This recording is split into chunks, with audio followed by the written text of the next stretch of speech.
हाँ जी। ये तीन लाइन समझ में आता है, ये क्या कर रहा है?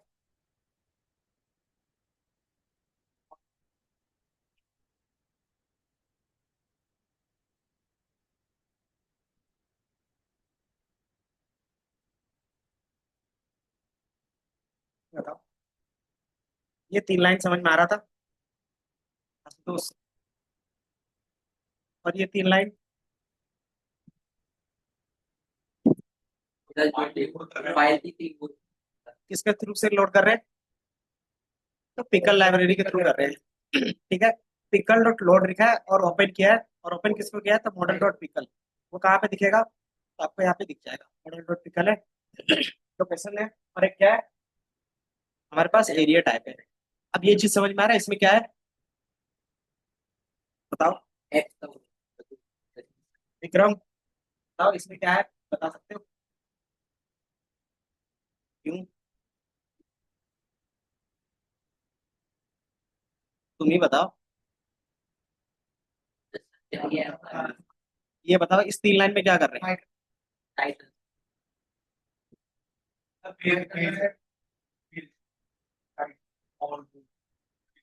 पहला पेज का टाइटल सेट कर रहे हैं। दूसरा कि उसके अंदर क्या होगा, उस पेज के अंदर टाइटल क्या लिख के आएगा। और तीसरा क्या है, एक लाइन लिख के आएगी। ठीक है। इसके बाद फिर हमारे पास क्या है?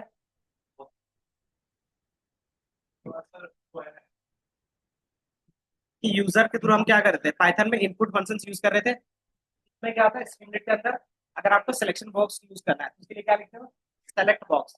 अगर आपको क्या करना है, नंबर लेना है, तो नंबर इनपुट। इस तरीके से क्या रहते हैं, अलग अलग रहते हैं। ठीक है। अब इसके बेस पे क्या है कि वहां पे एज अ लिख के दिखेगा, और उसमें क्या डेटा आएगा? तो लोकेशंस का आएगा। उसी तरीके से एक सिलेक्शन बॉक्स बनेगा जिसमें क्या लिख के आएगा? सेलेक्ट एरिया लिख के आएगा, और उसमें क्या, कौन सा डेटा आएगा? एरिया टाइप का आएगा। उसी तरीके से एक नंबर इनपुट बनेगा, उसमें क्या आएगा? कि इंटर टोटल स्क्वायर फीट का आएगा। अब इसके अंदर क्या है, मिनिमम कितना वैल्यू लिखा हुआ रहेगा, और स्टेप्स। स्टेप्स मतलब क्या होता है कि आप इसको इंक्रीज करते हो तो किस तरीके से इंक्रीज होगा, 10-10 के बीच में इंक्रीज होगा। ठीक है।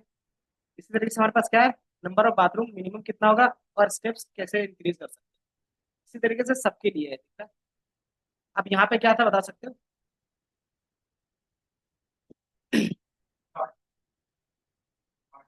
तो हमने एक बटन बनाया था प्रेडिक्ट नेम से, और जैसे आप क्लिक करोगे तो यहाँ पे क्या लगाया है, कंडीशंस लगाया इफ एल्स का। तो इफ का मतलब क्या होता है कि वो चेक करेगा या तो ट्रू होगा या तो फॉल्स। अगर बटन क्लिक नहीं रहता तो बाय डिफॉल्ट क्या रहता है, फॉल्स रहता है।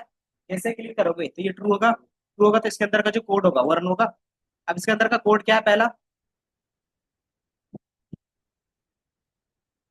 कि जो हमने डेटा यहाँ से इनपुट से यूजर से लिया उसको डेटा फ्रेम में कन्वर्ट करने का है। सिंपल, हमने डेटा फ्रेम में कन्वर्ट किया, कैसे किया? तो देखोगे डबल ब्रैकेट लगा दिया था, और उसके कॉलम्स का नेम जो रखना चाह रहे हो आप अपने हिसाब से रख रहे थे।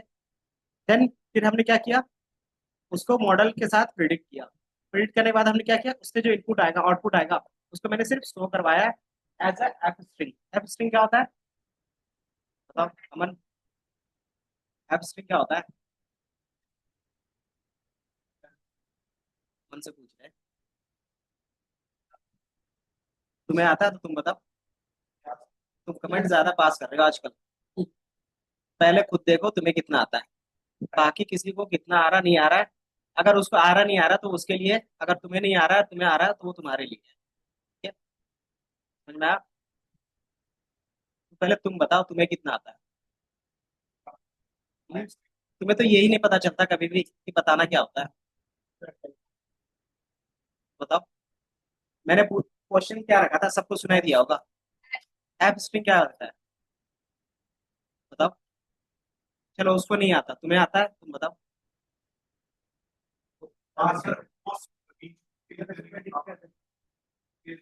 मतलब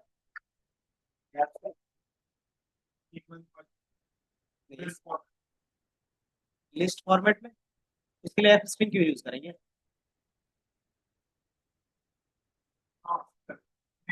जो तुम बोल रहे हो उसका, जो तुम बोल रहे हो उसका कोड कुछ होगा?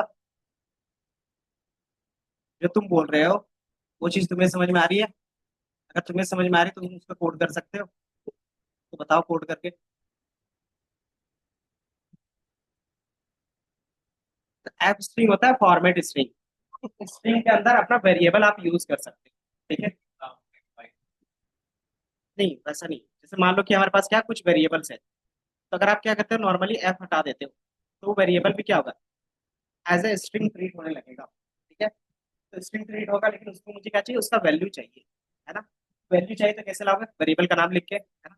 तो अगर आपको इसी के अंदर क्या करना है, वेरिएबल का नाम लिखना, क्या कर सकते हैं, एफ सी के साथ कर्ली ब्रैकेट्स लगाओगे तो ऑटोमेटिकली क्या होगा, दिख जाएगा। जैसे एफ लगाएंगे तो क्या होगा, ये फॉर्मेट एज अ वेरिएबल लेने लगेगा।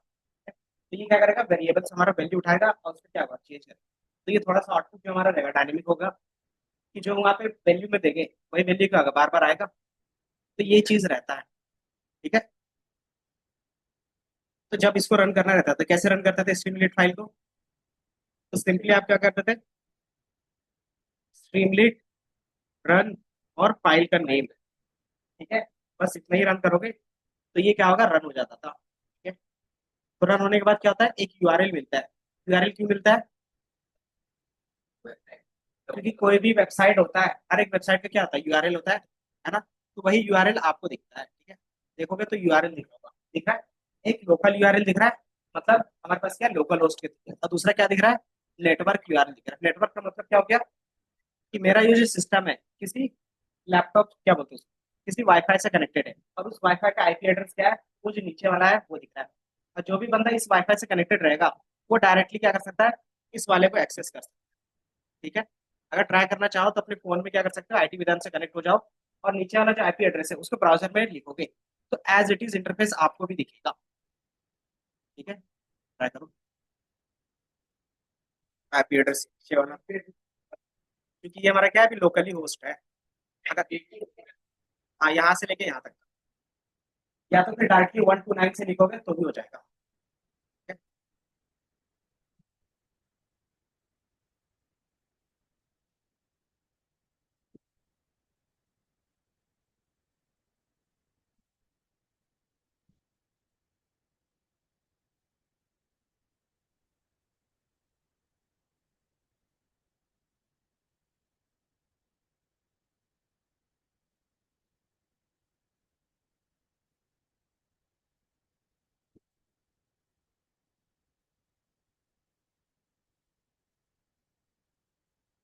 ठीक है, कुछ भी लिख सकते हैं। अगर रिव्यू भी का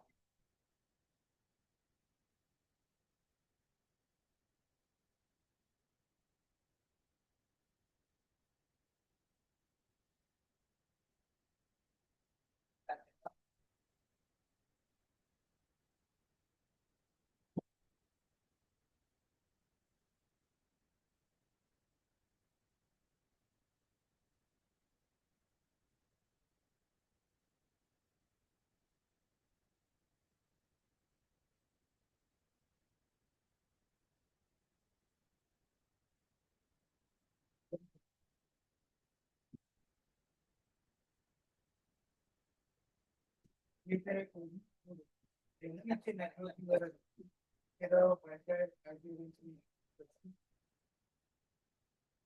इससे पूरा ये बात है, गूगल करती है।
नीचे वाला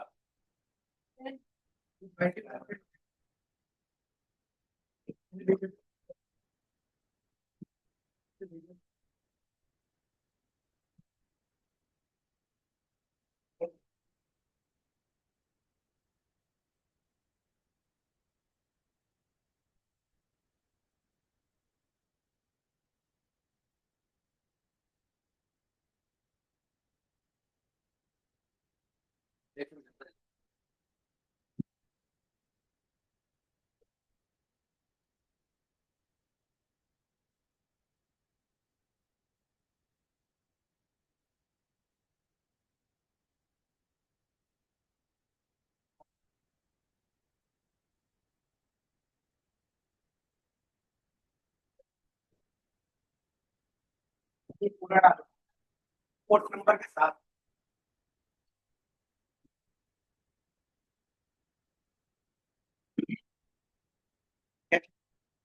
कि जब भी हम इंटरनेट में जाते हैं ना, तो यही चीज क्या होता है, हमें सब्सक्रिप्शन लेना पड़ता है जिसको सर्वर बोलते हैं। ठीक है। और ये सर्वर क्या होता है, कहीं ना कहीं रन होगा किसी न किसी लैपटॉप में या किसी सिस्टम पे, तो उसी का चार्ज होता है। ठीक है।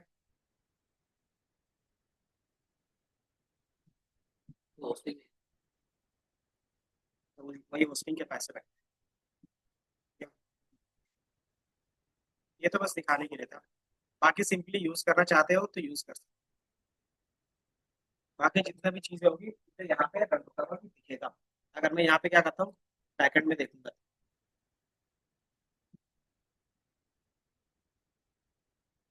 बाकी आज स्टार्ट करते हैं इसके बाद का टॉपिक।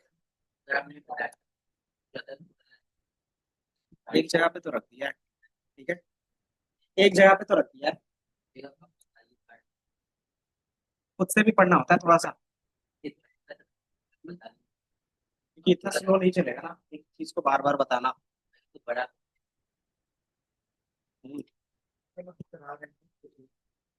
सिंपल। ये क्या था, इंपोर्ट किया था, उसके बाद मैंने क्लीन डेटा आपको दिया था। जब आप क्लीन डेटा को प्रिंट करोगे तो कुछ इस तरीके से दिखेगा। ठीक है। ये फाइल एक और होगा, अलग से 2.1 करके होगा। ठीक है। हाउस प्राइस, और इसमें क्या किया है, अलग अलग वेरिएंट को भी यूज किया है। ठीक है। बेसिकली इन चीजों का भी यूज नहीं करते, बट क्या है कि इन फ्यूचर कभी भी रहता था तो हमने बता दिया। ठीक है। ये हमारा क्या है, ओल्डेस्ट मॉडल से जो पहले यूज होते थे। ठीक है। इसको भी हम लोग यूज करेंगे अलग अलग मॉडल। हमने यहाँ पे क्या किया, अलग अलग लाइब्रेरीज को इंपोर्ट किया। अब उसके बेस पर क्या क्या यूज करना है, तो लीनियर रिग्रेशन यूज करना था, कॉलम ट्रांसफॉर्म, पाइपलाइन बनाना था, और इसके अलावा हमारे पास वन हॉट इनकोडिंग और स्टैंडर्ड स्केलर का था। है ना। ये दोनों का काम क्या था, याद है क्या काम था? वन हॉट इनकोडिंग क्या करता था, टेक्स्ट डेटा को न्यूमेरिकल में चेंज करता था, और स्टैंडर्ड स्केलर कि इसको हम क्या कर सकते थे, रेंज पे चेंज करते थे। और इसका रेंज क्या आता था कि हमारा इसका रेंज ऐसा होता था कि उसका मीन जो होता था वो 0 बन जाता था, और स्टैंडर्ड डिविजन 1 हो जाता था। ठीक है। उसी के बेस पे क्या होता था, सारी चीजें।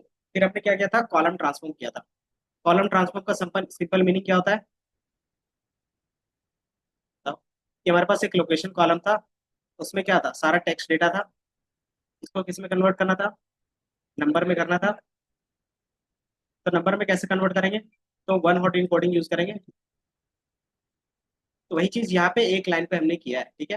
कॉलम ट्रांसफॉर्म क्या कर सकता है, तो एक साथ मल्टीपल कॉलम में अलग अलग मेथड अप्लाई कर सकते हो एक ही बार में। ठीक है। मैनुअली आप एक एक करके भी कर सकते हो, लेकिन वो क्या होगा, टाइम टेकन होगा। ठीक है। और एक ही बार करना रहेगा तो कॉलम ट्रांसफॉर्म मेथड का यूज कर सकते हैं। मैंने यही यूज किया है। अब इसमें क्या है कि जो नया कॉलम बनेगा, इसको ट्रांसफॉर्म करने के बाद उसका नाम क्या होगा, तो वो रखा हुआ है। देन कौन सा मेथड यूज किया है इसके अंदर, तो वन हॉट इनकोडिंग का यूज किया है। ठीक है। अगर कोई भी हमारे पास अननोन वैल्यू होगा तो वो इग्नोर हो जाएगा। देन स्पार्स आउटपुट फॉल्स का मतलब होता है इसमें क्या होता है, जीरोस बहुत ज्यादा होते हैं, तो उसको कोई क्या करेगा, थोड़ा सा नेग्लेक्ट करेगा। ठीक है। फिर इसमें कौन सा कॉलम पास होगा इसको चेंज करने के लिए, तो मैंने बोला लोकेशंस वाला कॉलम पास। सेम फिर हमने क्या किया, एरिया टाइप, इसमें भी क्या है, टेक्स्ट है। टेक्स्ट को हमें क्या करना है, नंबर में कन्वर्ट करना है, किसकी हेल्प से, तो वन हॉट इनकोडिंग की हेल्प से, ठीक है? तो इसमें भी क्या किया है, नए कॉलम का नाम रखा है। देन हमने क्या किया है, कौन सा मेथड यूज करना है, तो वन हॉट इनकोडिंग। देन फिर हमने कौन सा कॉलम यूज किया था, एरिया टाइप। इसके अलावा मैंने क्या बोला कि आपको स्टैंडर्ड स्केलर भी करना है, ठीक है, रेंज भी चेंज करना है, तो किसका, तो मैंने बोला टोटल स्क्वायर फीट का और बात का। दोनों कॉलम में एक ही बार में क्या करेंगे, स्टैंडर्ड स्केलर परफॉर्म करेंगे, और ये क्या करेगा, स्केलर नेम पे एक कॉलम बनाएगा। बेसिकली स्केलर करके इस तरीके से कॉलम बनेगा स्केलर। देन इसमें क्या होगा, साथ में लग जाएगा टोटल स्क्वायर फीट। दूसरा बनेगा स्केलर बात, ठीक है। इसमें क्या होगा, दोनों कॉलम में क्या होगा, एक ही फॉर्मूला अप्लाई होगा, और दोनों अलग अलग बनके आपको किस नेम से दिखेंगे, स्केलर टोटल स्क्वायर फीट और स्केलर बात करके दिखेंगे। And then remaining pass through का मतलब होता है कि जो मेरे पास ये एक्स्ट्रा कॉलम्स है वो हमें नहीं चाहिए, क्योंकि चेंज होने के बाद क्या चाहिए, जो नंबर थे सिर्फ वही चाहिए। तो ये कॉलम्स डिलीट हो जाएगा, ये कॉलम डिलीट हो जाएगा, ये दोनों डिलीट हो जाएगा, और मिलेगा कौन सा, तो ये जो आपने 4 5 बनाओगे वो मिलेगा। अब ये हमारा क्या हो गया। अब इसको हमें क्या करना था, मॉडल के साथ ट्रेन करना था, तो मॉडल को कैसे लोड करते थे, मॉडल कैसे लेते थे, इंपोर्ट करने के बाद सिंपली उसका क्या बनाते थे, ऑब्जेक्ट बनाते थे, है ना। और ऑब्जेक्ट बना के मैंने किस में स्टोर कर दिया, तो एलआर में। और इसको जो भी कॉलम ट्रांसफॉर्म किया है उसको किस में असाइन कर दिया है, तो कॉलम ट्रांसफॉर्म वेरिएबल पे असाइन कर दिया है, ठीक है। अब दोनों को अगर एक साथ रन करना है तो इसके लिए हमें क्या करना पड़ेगा, पाइपलाइन का कॉन्सेप्ट यूज करना पड़ेगा। पाइपलाइन होता क्या है कि आप सिंपली क्या करोगे, डेटा डालोगे, जो भी ऑपरेशंस करना है उसमें वो ऑपरेशंस लिखते जाओगे, एंड देन क्या करेगा, वो आपको आउटपुट ला के दे देगा। तो हमने क्या लिखा है कि मेक पाइपलाइन, जो हमारा मेथड था। अब इसके अंदर पहला काम क्या होगा, तो मैंने बोला कॉलम ट्रांसफॉर्म करना है। दूसरा काम क्या रहेगा, तो उसको वो मॉडल पे अप्लाई कर देगा, और वो किस में हमें देगा, तो पाइप वाले वेरिएबल पे स्टोर करके दे देगा, ठीक है। तो जैसे ही हमें दे देगा, यही हमारा क्या होता था, मॉडल ट्रेनिंग होता था। ट्रेनिंग कैसे करेंगे, तो मॉडल डॉट फिट करते थे, तो यहाँ पे क्या करोगे आप, सबसे पहले हमने डेटा अलग किया, एक्स को अलग रखा है, वाई को अलग रखा है, और ट्रेन टेस्ट स्प्लिट में क्या किया, इसको पास किया। अब सिंपली उसके बाद क्या करते थे, मॉडल को फिट करते थे। फिट में क्या कर रहे थे हम लोग, एक्स ट्रेन और वाई ट्रेन पास कर रहे थे, ये हमारा मॉडल फिट हो गया। मॉडल फिट होने के बाद हम क्या कर रहे थे, प्रिडिक्शंस। प्रिडिक्शंस करने से क्या बेनिफिट हो रहा था कि ये प्रिडिक्ट करके हमें क्या आंसर दे रहा था, और जो मेरा एक्चुअल आंसर था उसको मैच करके देख सके, ताकि क्या एरर आ रहा है। उसके लिए हम परफॉर्मेंस मैट्रिक्स यूज करते थे। तो जितने भी हमारे पास एरर के पार्ट थे, इसमें हमने क्या बोला था कि आपको mean square error, mean absolute error और रूट मीन स्क्वायर एरर का यूज कर सकते हैं। तो बाय डिफॉल्ट जो हम लोग यूज करते हैं वो कौन सा रहता है, ये, मतलब इसमें इतना दिख रहा है, मतलब कुछ ना कुछ एरर है। तो अगर कुछ एरर है तो हमारे पास एक्यूरेसी चेक करने के लिए कुछ होना चाहिए। एक्यूरेसी चेक करने के लिए हम लोग क्या यूज करते थे, ये तो एरर कैलकुलेट करने के लिए था। अब एक्यूरेसी देखने के लिए हम लोग क्या यूज करते थे, R2 स्कोर करते थे। तो R2 स्कोर क्या कर रहे थे, हम लोग रन कर रहे थे, तो ये कितना बता रहा था, 58%। इसका मतलब क्या हो रहा है, 58% एक्यूरेसी बोल सकते हो, या तो फिर क्या कर रहा है कि जो हमारा मॉडल है वो 58% वेरिएंस को ही कवर कर पा रहा है, ठीक है। इससे ज्यादा डेटा का वेरिएंस वो कवर नहीं कर पा रहा है, ठीक है। तो मतलब मान लो हमारे पास 100% डेटा है, ठीक है, मान लो 100 डेटा है, उसमें से ये क्या करेगा, एक लाइन ड्रॉ करेंगे, क्योंकि क्या है, लीनियर लीनियर इक्वेशन ही है। अब इसमें ये लाइन कितने डेटा पॉइंट को कवर कर पा रहा है, तो 58 डेटा पॉइंट्स के वेरिएंस को ही कवर कर पाएगा। और जो इसमें से बच गए कितना, तो 42, उसका जो डेटा होगा वो इधर उधर कहीं पे भी हो सकता है, जो इस लाइन के आसपास नहीं होगा, ठीक है। इसका सिंपल यही मीनिंग होता है, या तो आप इसको एक्यूरेसी बोल दो या तो वेरिएंस, ठीक है। तो बाय डिफॉल्ट ये वेरिएंस ही रहता है, लेकिन समझने के लिए हम क्या करते हैं, एक्यूरेसी बोल देते हैं, ठीक है। तो ये कितना वेरिएंस कवर कर पा रहा है, तो 60% कवर कर पा रहा है, और ये हमारा क्या हो गया, एक्यूरेसी। अब इसको फिर क्या कर रहे थे हम लोग, एक दूसरा भी था एडजस्टेड R2 स्कोर। ये क्या करता था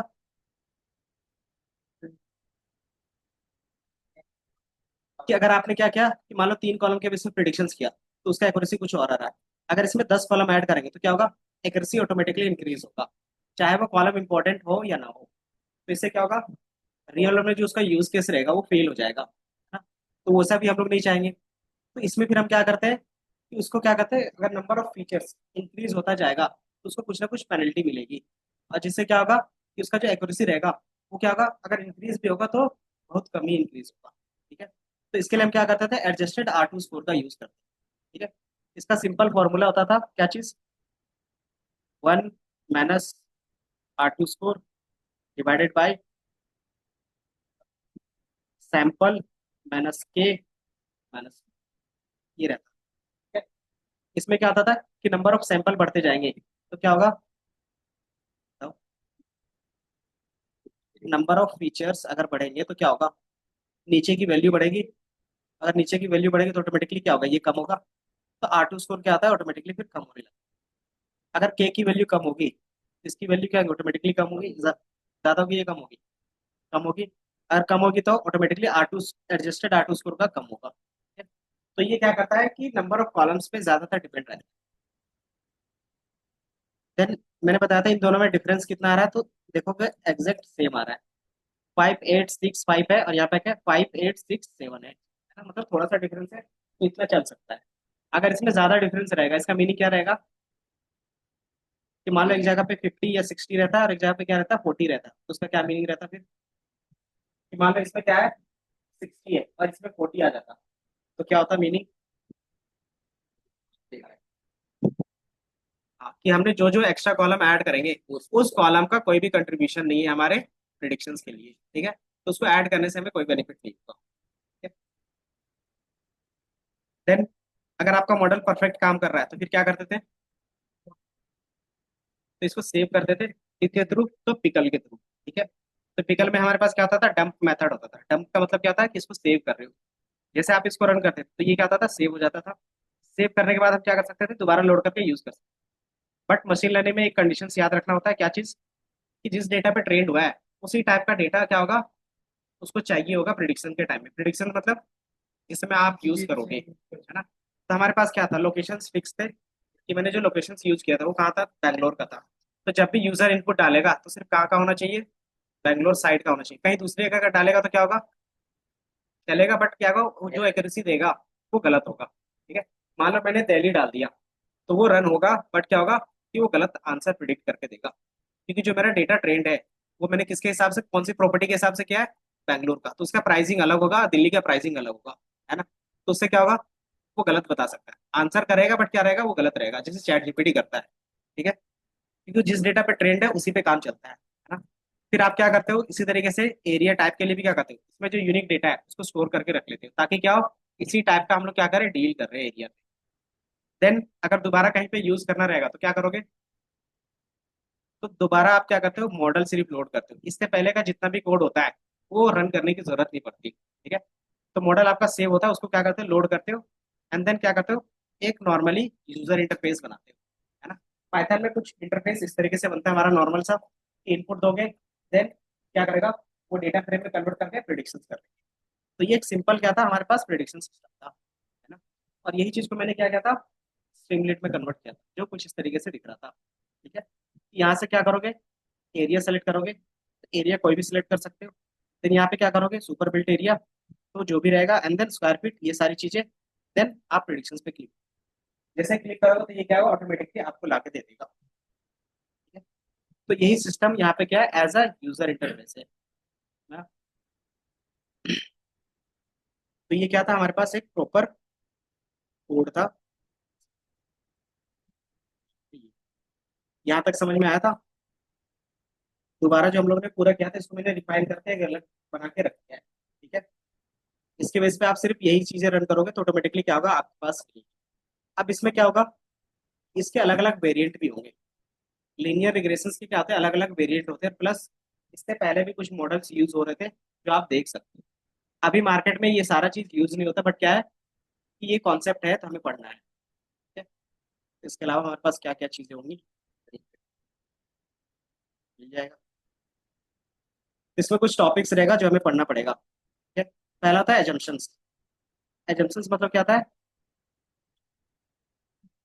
कि हम किस टाइप के डेटा पे क्या मॉडल लगा सकते हैं। अगर आपको लीनियर रिग्रेशन यूज करना है तो आपका डेटा किस टाइप का होना चाहिए, और कि एक्स और वाई के बीच का जो रिलेशन होगा वो हमेशा लीनियर रिलेशन होना चाहिए। ठीक है, लीनियर रिलेशन का मतलब क्या होता है, कि कोई भी चीज सेपरेट होगा तो वन लाइन से सेपरेट होना चाहिए। अगर मैं दिखा दूं यहाँ पे,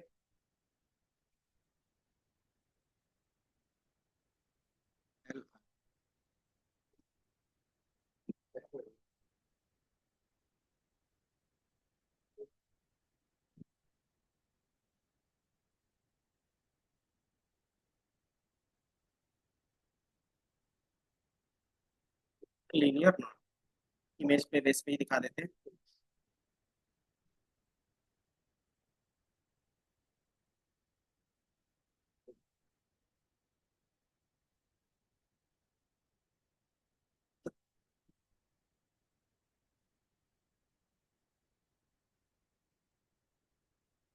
ये दिख रहा है,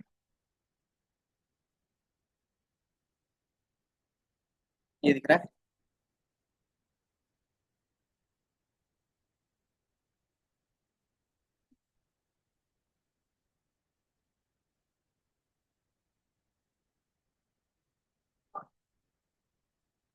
चलो कोई नहीं, जैसा भी है। ये देख लो कि जो भी हमारे पास डेटा है, मान लो दो क्लास का डेटा है, एक ब्लू है एक रेड है। अब मुझे ये दोनों को सेपरेट करना है, तो क्या है कि स्ट्रेट लाइन से सेपरेट हो पाएगा? बताओ। तो हमें पता है कि जो हमारा वाई है वो कभी भी क्या होगा, स्ट्रेट लाइन से सेपरेट नहीं हो पाएगा। तो वहां पे क्या होगा कि हम लीनियर रिग्रेशंस यूज ही नहीं कर पाएंगे। लीनियर रिग्रेशंस का मतलब कहता है कि लाइन के बेस पे सारी चीजें प्रेडिक्ट करना या फिर उसको सेपरेट करना। ठीक है? तो उसकी जगह पे फिर हमें क्या यूज करना पड़ता है? नॉन लीनियर, मतलब एक थोड़ा सा कर्व लाइन यूज करना। ठीक है? तो इसीलिए कहता है कि जो आप लीनियर रिग्रेशन यूज करते हो उसके लिए कुछ एजम्पशंस होंगी, जो आप क्या करते हो, मान के चलते हो कि इसी तरीके से होगा तभी हम लीनियर रिग्रेशन यूज कर पाएंगे। ठीक है? जैसे बोलते हैं ना कि हम तभी पढ़ पाएंगे चीजें जब ये चीजें आपको होनी चाहिए, है ना? तो वही चीज यहाँ पे भी अप्लाई होगा। ठीक है? तो इसके चार रूल्स होते हैं, वो देख लेंगे। देन सिंपल लीनियर रिग्रेशन आपको पता है क्या होता है। सिंपल और मल्टीपल में क्या डिफरेंस है, बताओ। अगर इसका इक्वेशन, इसका जो इक्वेशन बनता है y=mx+c का मतलब एक फीचर होगा और एक आउटपुट होगा। ठीक है? मल्टीपल में क्या होगा, एक फीचर्स होगा, सॉरी एक लेबल होगा और मल्टीपल वाई होगा, x1 x2 x3 x4, इसके बेस पे एक वाई। इसका जो इक्वेशन बनता है किस तरीके से बनता है, y=m1 x1 m2 x2 m3 x3 plus, अब दोनों में डिफरेंस क्या है? अगर अप्लाई कर रहे थे अभी तक जो हम लोग यूज कर रहे थे, ये दोनों में से कौन सा था, सिंपल या मल्टीपल? देख के बताओ। मल्टीपल करते हैं। क्या बता रहे थे बताइए। क्योंकि हमने क्या किया था, तीन चार फीचर्स यूज किए थे, तो ये क्या था, ऑटोमेटिकली डिफाइन हो जाता है। जब आप लीनियर रिग्रेशंस लिखते हो, अगर आपने एक एक्स पास किया है, मतलब एक ही फीचर्स वाला एक्स पास किया है, तो ऑटोमेटिकली वो क्या कहलाने लगेगा, सिंपल। अगर उसमें मल्टीपल फीचर्स वाले पास करो तो ये ऑटोमेटिकली क्या बन जाएगा, मल्टीपल लीनियर रिग्रेशन का बन जाएगा। ठीक है? उसी तरीके से इसके अलग अलग वेरिएंट होंगे। वेरिएंट में हमारे पास रिज लेसो इलास्टिक नेट का कॉन्सेप्ट आता है। तीनों में डिफरेंस क्या होगा वो हम लोग आगे देख लेंगे। ठीक है? देन फिर हम लोगों ने मेजर्स किया था। इसके अलावा पॉलिनोमियल रिग्रेशन होगा। पॉलिनोमियल का मतलब क्या होता है, दो या दो से ज्यादा क्या, पावर, कि जो भी हमारे पास फीचर्स होगा, x1 की वैल्यू, x2 की वैल्यू, x3 की वैल्यू, इस तरीके से होगा और y होगा। अगर मान लो आप क्या कर रहे हो, पॉलिनोमियल बोल रहे हो, पॉलिनोमियल ये सिंपल क्या हो गया, m1 x1 plus m2 x2 plus m3 x3। अगर मैंने बोला पॉलिनोमियल में आप क्या करते हो, क्वाड्रेटिक का यूज करते हैं। क्वाड्रेटिक का मतलब क्या होता है, क्वाड्रेटिक, क्वाड्रेटिक इक्वेशन जिसका पावर दो होता है। यही लिखा था y=ax² plus bx plus c, ये याद है? तो ये क्वाड्रेटिक इक्वेशन था। क्वाड्रेटिक इक्वेशन क्यों बोलते थे इसको, क्योंकि इसका पावर दो होता था। ठीक है? तो पॉलिनोमियल में क्या करते हो, सिर्फ ये पावर अगर इंक्रीज करते जाते हो तो हमारा ऑटोमेटिकली पॉलिनोमियल बन जाएगा। तो इसको पॉलिनोमियल बनाना होगा तो क्या करेंगे, m1 x1 का whole square plus m2 x2 का स्क्वायर प्लस m3 x3 का स्क्वायर। नहीं, इसमें फॉर्मूला याद ही क्या करना है, बस देखो जो 6 ने पढ़ा है ना वही फॉर्मूला है बस। यहाँ पे डायरेक्टली वो कॉन्सेप्ट है कि हमने क्या किया है, इसको क्वाड्रेटिक बना दिया। तो कोई भी वैल्यू याद नहीं है, क्वाड्रेटिक इक्वेशन है। इसमें सिंपल क्या आता है, पॉलिनोमियल बनाने के लिए हम क्या करते हैं, इसमें सिर्फ पावर कर देते हैं। अगर 3 लगा दोगे तो क्या होगा, 3 का पावर होगा, 4 लगा दोगे 4 का। अब ये पावर लगाने से क्या बेनिफिट होता है, हाँ वैल्यू अगर डबल हो गया तो उससे क्या मिलेगा, और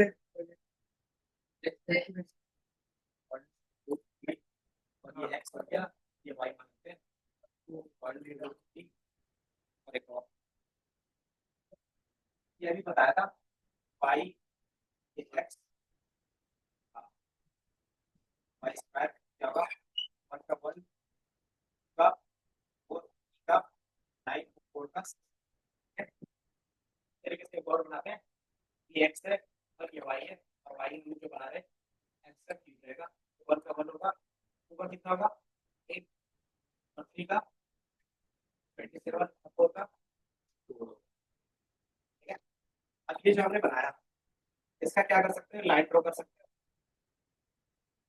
अगर आपके पास एक्स और वाई है लाइन बन सकता है, कैसे बनाएंगे, एक पॉइंट है, ठीक है, और तो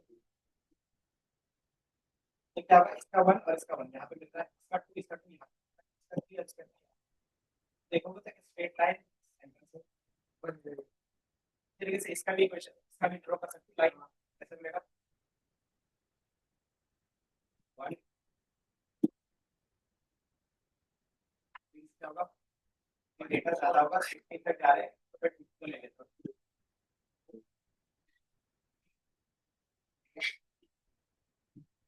Right? अब इसमें क्या होगा, 1 के लिए 1 होगा, के लिए 4 यहाँ पे जाएगा, 3 के लिए 3 के लिए 9 होगा ना, 9 वाला करेगा, और 4 के लिए 3। तो अपन ये देखो, तो ये कुछ तरीके से जाएगा, है ना? देख रहे हो ये हमारा सीधा था, थोड़ा सा ही क्या कर हो गया, अगर इसी का क्यूब बनाओगे क्यूब में किस तरीके से बनेगा, ये थोड़ा सा और भी करो। इसका सिंपल मीनिंग क्या समझ में आ रहा है, कि अगर आप क्या कर रहे हो, स्ट्रेट लाइन से नॉर्मली कर्व लाइन चाहते हो तो नॉन लीनियर सॉल्व करना रहेगा, तो सिंपली क्या करोगे, अगर डेटा आपका एक स्ट्रेट लाइन से नहीं हो रहा है तो आप लाइन में क्या करते हैं, बेंड करते हैं। तो जितना ज्यादा पावर बढ़ाते हैं क्या होता है, उतना ज्यादा बेंड, ठीक है। तो यही क्या करेगा, मान लो हमारे पास डेटा है, ठीक है,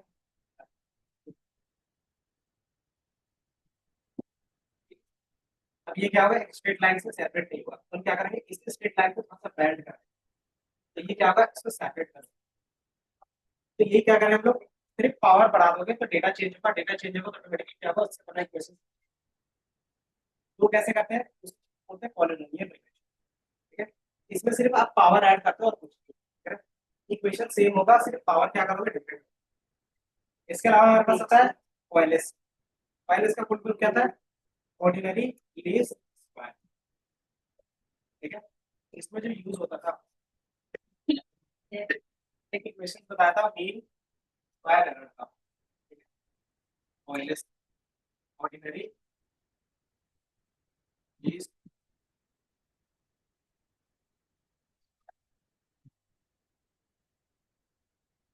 ये क्या होता था, मीन स्क्वायर,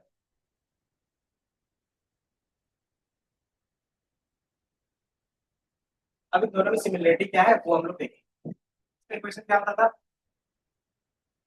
एरर कैसे निकलता था, actual y minus predicted y, हम लोग मीन स्क्वायर निकाल रहे थे तो वेरिएंस की तरह कैसे निकाल रहे थे, ये दोनों का whole square divided by 1 by, ये लिखते थे, और ये क्या रहता था, समेशन रहता था। तो ये क्या कहलाएगा, मीन स्क्वायर एरर कहलाता था। और ये वैल्यू जितना कम होगा उतना मॉडल हमारा बेस्ट होगा, है ना? तो इसी को हम क्या करेंगे, लिस्ट करने का ट्राई करेंगे। मतलब ये एरर क्या होना चाहिए, कम से कम। ये जितना कम होगा वही हमारा क्या होगा, फिर क्या करके हमारा मिनिमम होना चाहिए। कौन सा, तो summation of 1 by n y minus y।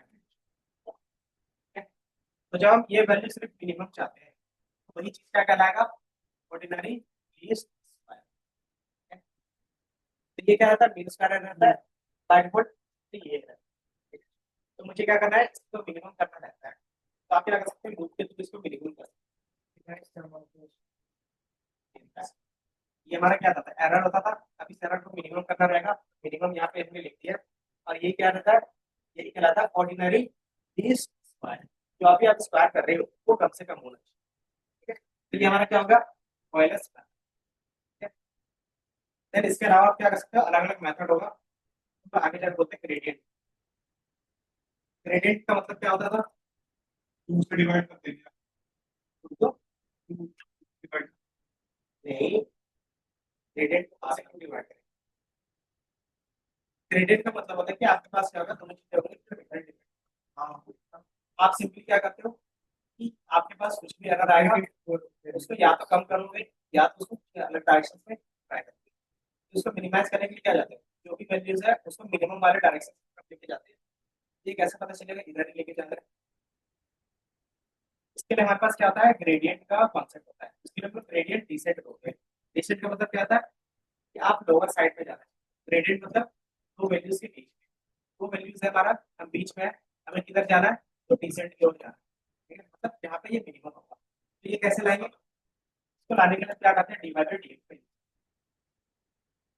D by D x क्या करता है, तो आपको बताता है कि आपका जो भी वैल्यू है किस एम के बेसिस पे कौन सी वैल्यू मिनिमम हो सकती है।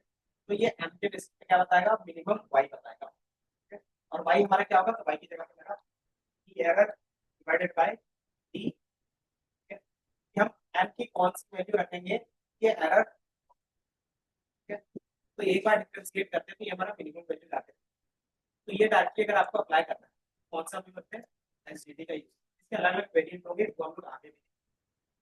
तो ये क्या हो गया, ये सिंपली सिंपल जो लीनियर रिग्रेशन है इसी का अलग अलग वेरिएंट में बनाया है, थोड़ा थोड़ा चेंजेस। इसमें मैं क्या करूंगा, इसमें ऐड करते हैं मल्टीपल फीचर्स, क्या था मल्टीपल बन जाता है। इसी फीचर्स में आप ऐड करते हैं कुछ एरर्स, तो रिस्क प्रेशर और इलास्टिक रेट बन जाता है। उसी में क्या करते हो, पावर बढ़ा देते हो तो क्या बनेगा, पॉलिनोमियल बन जाता है। उसी में सिर्फ क्या चेक करते हो कि एरर को मिनिमम करना है, तो वो एलएस बन जाता है। उसी में फिर क्या करते हो कि जो एन है वो कौन सा होगा, एरर के बेस पे, तो डायरेक्टली क्या करते हैं, एसटीडी के बेस पे। ठीक है, तो ये क्या रहते हैं, इसी का अलग अलग वेरिएंट रहेगा, तो वो हम लोग अप्लाई करके देखेंगे। ठीक है, ऑल तो ये सारी चीजें यूज नहीं होती। जो हमारा यूज होता है आगे जाके सिर्फ ये तीन रहता है। ठीक है, इसको भी यूज करते हैं, एज ए पेनल्टी यूज करते हैं। ठीक है, तो पेनल्टी क्या होता है वो हम लोग आगे जाके देखेंगे।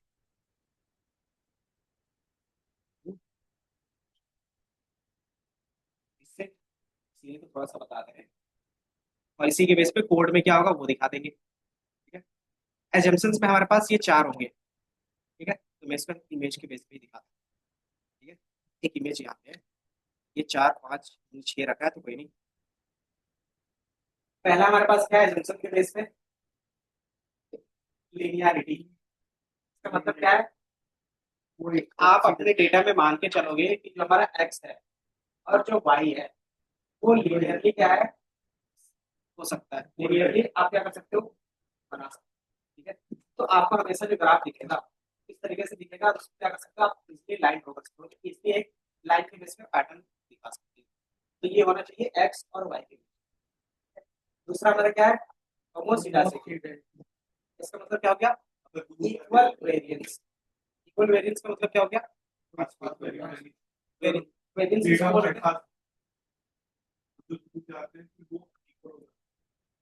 इक्वल। तो समझ में आया, वेरिएंस क्या था, जो एरर था, कि जो एरर आ रहा होगा सबके बीच में, तो वो क्या होना चाहिए, इक्वली डिस्ट्रीब्यूटेड होना चाहिए। ये नहीं कि स्टार्टिंग में ज्यादा कम, या फिर कहीं पे ज्यादा होगा कहीं पे कम होगा, इस तरीके से नहीं होना चाहिए। ठीक है, तो ये क्या होगा, इस तरीके से आपको एरर दिखेगा। अगर इस तरीके से दिख रहा है तो मतलब आपका जो मॉडल यूज कर रहे हो परफेक्टली आप क्या कर सकते हो, सिर्फ लीनियर यूज करो, आपका काम हो जाएगा। तीसरा इसमें क्या दिख रहा है, मल्टी वेरिएंट नॉर्मलिटी, मतलब क्या क्या, अच्छा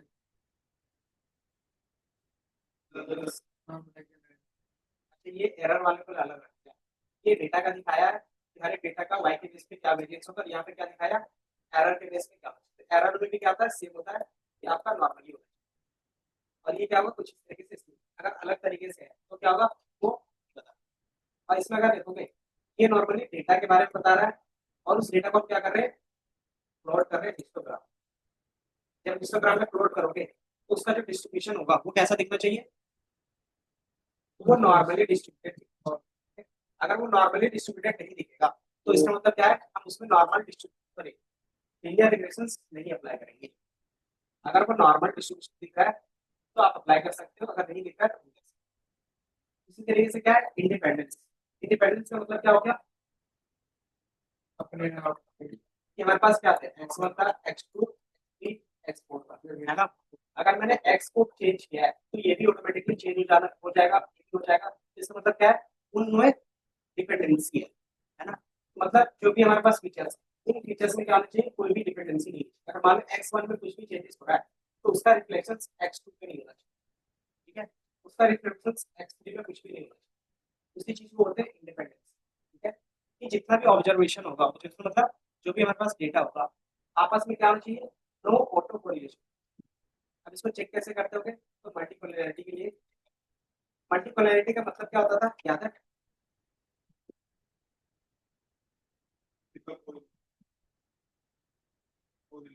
इस पे इस पे दोनों में डिफरेंस क्या दिखेगा, यहाँ पे एक्स वाई है और यहाँ पे क्या, एक्स से एक्स। ये अगर मेरे पास क्या है, इसमें सिंपल क्या रहता है कि हमारे पास मान लो x1 है, x2 है और x3। अगर हम x1 और x2 को यूज कर रहे हैं साथ में, तो जो मेरा रिजल्ट आ रहा है वो x1 x2 x3 के बराबर आ रहा है। तो इसका मीनिंग क्या हो गया, कि जो हमारा x3 था वो काम का नहीं है, तो हम इसको हटा सकते हैं। दूसरा, आप क्या कर सकते हैं कि मान लो मैंने x1 और x3 को कंबाइन करके देखा, तो उसमें क्या है कि मान लो x4 भी है, तो वो क्या कर रहा है, x4 को अगर नहीं यूज कर रहे तो भी क्या रहा है, अच्छा रिजल्ट दे रहा है।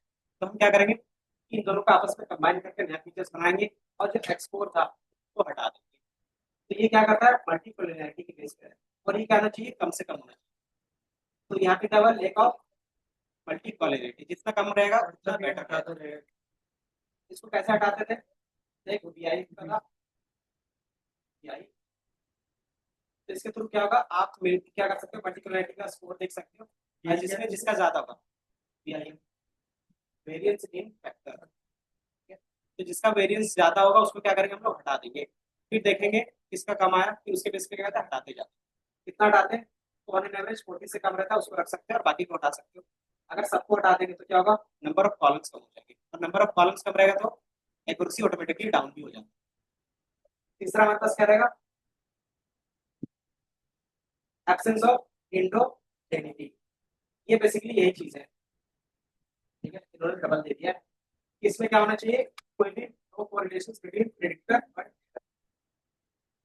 ये तुम लोगों ने देखा, नो कोरिलेशन बिटवीन प्रेडिक्टर्स।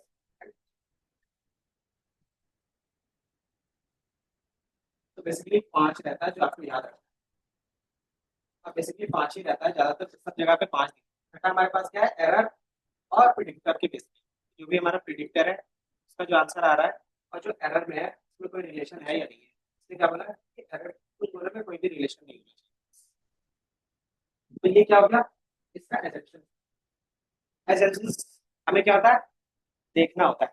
इस एजम्पशन को आप अपने डेटा में कैसे देखोगे, बताओ। कि मेरे पास डेटा आ गया हाउस प्राइस वाला, अब उसमें से क्या करना है, ये एजम्पशंस को चेक करना है, इस तरीके से फॉलो कर रहा है या नहीं कर रहा है, कैसे देखोगे। तो सिंपली अगर आप देखोगे तो क्या है, स्कैटर प्लॉट है, तो डायरेक्ट आप स्कैटर प्लॉट करके देखोगे तो आपको सारे रिलेशन दिखने लगेंगे, ठीक है। आपको एक्स्ट्रा कुछ भी करने की जरूरत नहीं पड़ती, सिर्फ स्कैटर प्लॉट क्या करते हो, दो करवाते हो। जो पहला स्कैटर प्लॉट बनेगा वो एक्स और वाई का बनेगा। दूसरा जो बनेगा वो क्या बनेगा, मीन स्क्वायर एरर जो आता है उसका बनेगा। तीसरा जो बनेगा वो किसका बनेगा, नॉर्मल डिस्ट्रीब्यूशन इसी का बनेगा। ठीक है। चौथा हमारे पास क्या है कि हर एक डेटा का क्या करोगे, इंडिपेंडेंसी चेक करोगे कि x1 और x2 उसमें किस तरीके का रिलेशन है, x1 x4 में किस तरीके से रिलेशन है, इस तरीके से हम लोग इसमें रिलेशन चेक कर सकते हैं। ठीक है। तो ये क्या रहेगा, डायरेक्टली आप स्कैटर प्लॉट के बेस पे चेक कर सकते हैं। बाकी जो हमारे पास था सेकंड में तो हम लोगों ने देखा था। हाँ जी।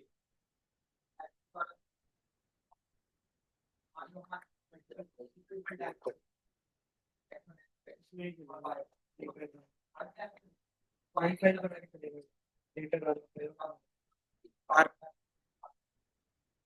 अगर साथ में चेक करना रहेगा तो क्या करोगे, लूप में चला दोगे। तो क्या करोगे, x1 then y, x2 then y, x3 then y, उसको लूप में चला दोगे तो एक ही बार में सबका दिख जाएगा।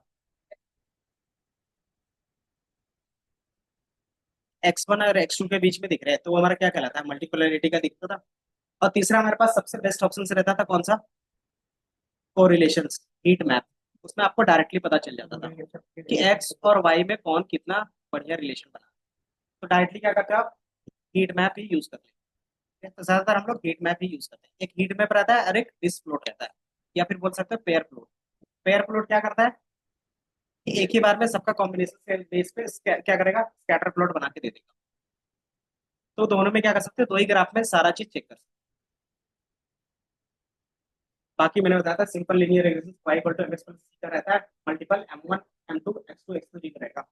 अब इसमें क्या रहेगा, अगर आप रिज रिग्रेशन यूज करना चाहते हो, रिज में बेसिकली रहता क्या है, इसमें पेनल्टी का कॉन्सेप्ट ऐड होता है।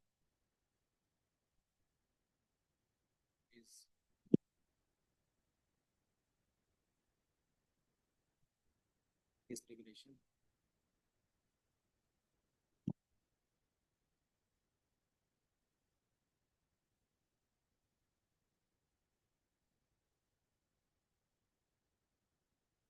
एक बार लोड होते बाकी कोड का लेवल देख लेते हैं। ठीक है। पहला लाइन समझ में आ रहा है। हम्म। हमारे पास क्या आता है, पहला हमने क्या किया, यहाँ पे लीनियर रिग्रेशन इंपोर्ट करते थे, हमारा क्या इंपोर्ट किया है, रिज का किया। देन मैक पाइपलाइन बनाते थे, उसमें कॉलम डाला है और इसमें मैंने क्या डाला, रिज। अब रिज में एक वैल्यू दिख रहा होगा अल्फा का। अल्फा बेसिकली होता क्या है, तो आपका जो एरर है वो कितना होगा कितना नहीं होगा, उसके लिए हम क्या करते हैं, इसका यूज करते हैं। ठीक है। यहाँ पे दिख रहा है। तो एक कॉन्सेप्ट आता है अंडर फिटिंग ओवर फिटिंग का। ठीक है, इसको मैं बता देता हूँ।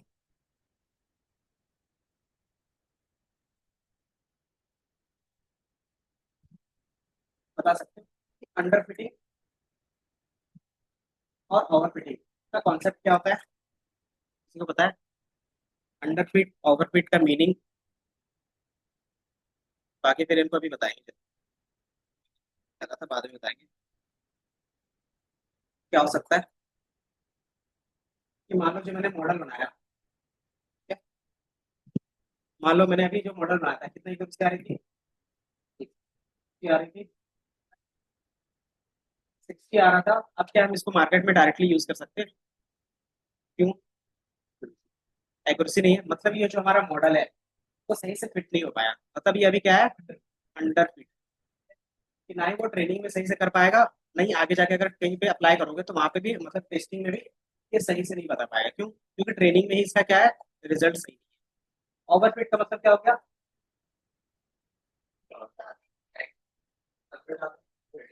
कि मान लो जो हमारे पास मॉडल रहा है, मॉडल की एफिशिएंसी 100 है, तो मान लिया 100 है या फिर 99 है, तो ये परफेक्ट माना जाएगा, है ना।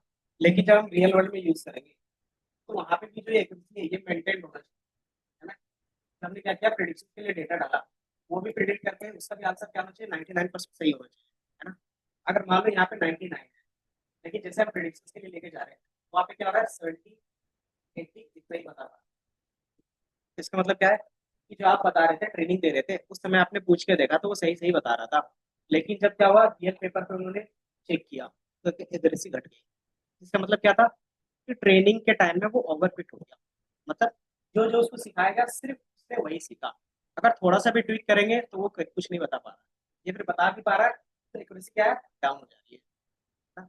जैसे रहता है ना, जिसको बोल सकते हैं तो एक तरीके का रट के जाना, जो रट के जाता है, अगर सेम क्वेश्चन घुमा के पूछेंगे तो क्या होता है, फंस जाता है। क्यों? क्योंकि उसको लगता है कि एक क्वेश्चन है उसका यही आंसर होगा और क्वेश्चन यही होगा। ठीक है। अब ये ऐसा ही तो हो सकता है, क्वेश्चन को हम क्या कर सकते हैं, रीअरेंज करके भी तो पूछ सकते हैं। तो वो चीज क्या कहलाता है, ओवर फिटिंग कहलाता है। कि जिस तरीके से हमने डेटा हमारे पास है, सिर्फ उसी डेटा में ट्रेंड हो रहे हो, उसमें थोड़ा सा भी वेरिएंस नहीं रख रहे हो, तो क्या होगा, वो आगे जाके नए डेटा पे काम नहीं करता। तो हम क्या बोलते हैं, एरर। मान लो क्या है, ट्रेनिंग के टाइम में 99 दे रहा है और टेस्टिंग के टाइम में वो 60 70 इतना दे रहा है, 80 दे रहा है। तो मतलब डिफरेंस है, और डिफरेंस क्या है, अच्छा खासा है। तो इस चीज को क्या बोलते हैं, ओवर फिटिंग। ठीक है। अगर मान लो क्या है, ओवर फिटिंग हो गया, तो हम कैसे इसको सही कर सकते हैं। अंडर फिटिंग में तो हमें पता है डेटा देना पड़ेगा या फिर दूसरा मॉडल यूज करेंगे। अब ओवर फिटिंग में क्या करें, दोबारा क्या फिक्स है, 99 आ रहा है या फिर 80 98 आ रहा है, लेकिन जब रियल में जा रहा है तो क्या है, 70 80 जा रहा है। तो दोबारा डेटा से हटा सकते हो, है ना। अगर मैंने क्या किया, और भी डेटा ऐड कर देंगे तो क्या होगा, हो सकता है कुछ और भी इम्प्रूव हो जाए। मान लो फिर भी क्या है कि वो बार बार टेस्टिंग में गलत हो रहा है, तो हमें क्या करना पड़ेगा, जिसका 99 था, तो हम क्या बोलेंगे, जो टेस्ट ट्रेनिंग के टाइम में भी था, तुम ट्रेनिंग के टाइम में भी क्या करो, 70% बता दो। तो टेस्टिंग में भी अगर 70% देगा, ये मैच हो सकता है ना। मतलब हमने यहाँ पे क्या किया, ट्रेनिंग के टाइम में ही कुछ एरर ऐड कर दिया। कि एरर ऐड करेंगे तो क्या होगा, एक्यूरेसी कम होगी। जब ये एरर ऐड होता है, ऑटोमेटिकली क्या होता है, आपका जो जनरलाइज मॉडल होता है, जनरलाइज का मतलब क्या होता है कि हर जगह पे उसी तरीके से काम करेगा जिस तरीके से उसको ट्रेन किया गया था। अगर वो ट्रेनिंग के टाइम में भी 70% बता रहा था और टेस्टिंग के टाइम में भी 70 बता रहा है, मतलब उसमें उसकी गलती नहीं है, वो क्या है, उतना ही सीख पाया है, और उस समय क्या था, हमने चेक किया था। अब इस मॉडल को कहीं पे दोगे तो वो क्या रहेगा, ज्यादा रिलायबल रहेगा। मतलब मुझे क्या है, पता है कि 30% पहले से होगा।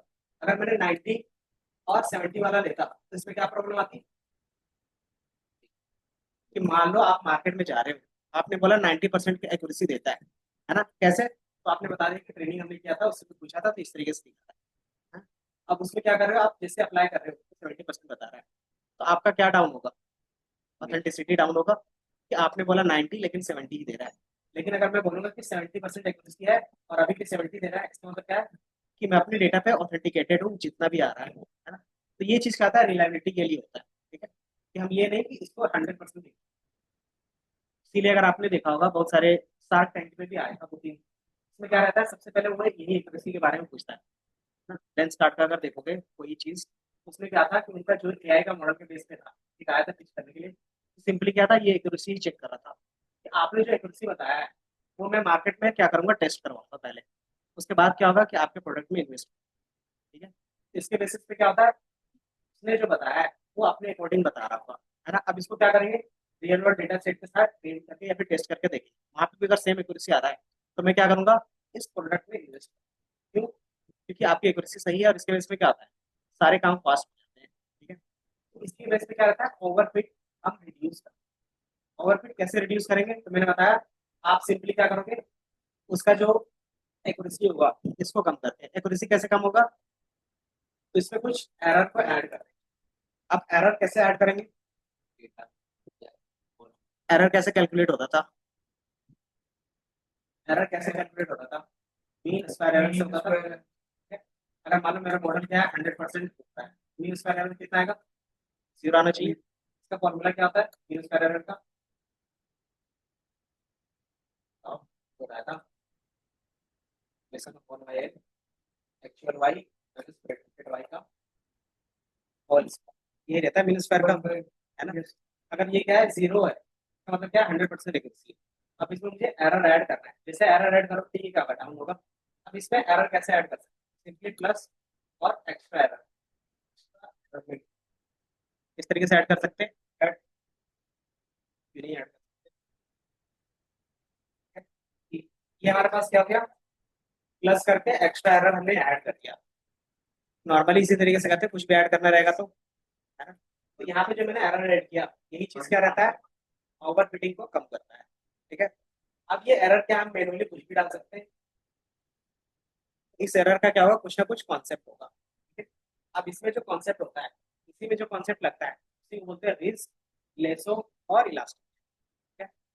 फॉर्मूला सारा चीज ए टू जेड सेम होगा, में जो चेंज होगा ये सिर्फ चेंज होगा कि जो हम एरर ऐड कर रहे हैं वो अलग अलग तरीके से ऐड कर रहे हैं। क्या होगा?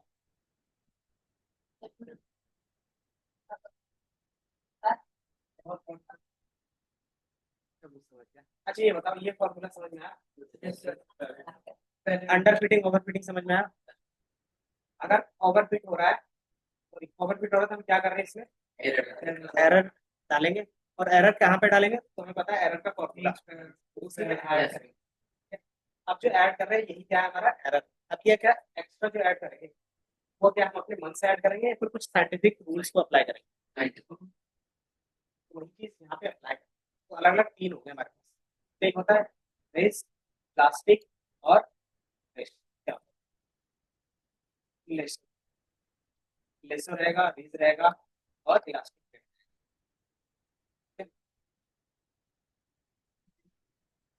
ये लोग कोई नहीं, इतना थोड़ा सा नहीं, फॉर्मूला मैं बता देता हूँ ना, उसके बाद क्या करेंगे, 5 मिनट का ब्रेक दे देंगे। 5 मिनट बाद ही इसके नोट्स क्या करना पड़ता है? नोट्स इसमें यही चीज। चलो 1 मिनट तो आपके। हाँ एक मैं तो इसको बना ही रहा हूँ, मैं वैसे नहीं। नहीं वो है, वो मैं दे देता हूँ। पढ़ना कैसे है? मुझे पता चल रहा है क्या बना के फिर कुछ तो लीनियर का थोड़ा सा और रीज और ग्लेसो को थोड़ा सा ट्राई करो पढ़ने का। क्या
करते हैं इसको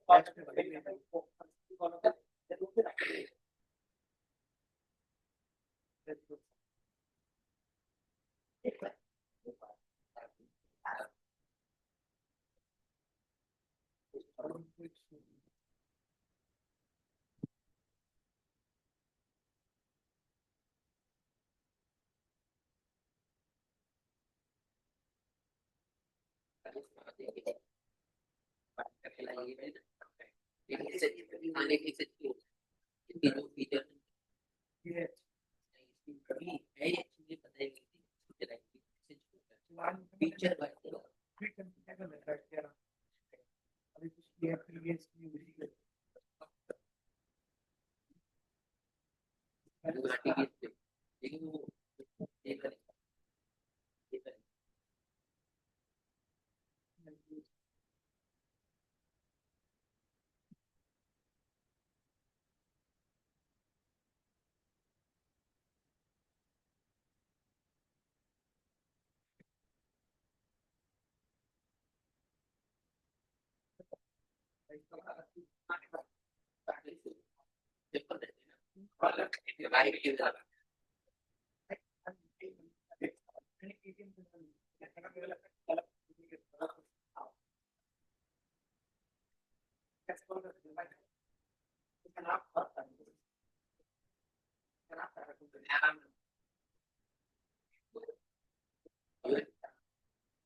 अरे अच्छी लग रही है भाई सामने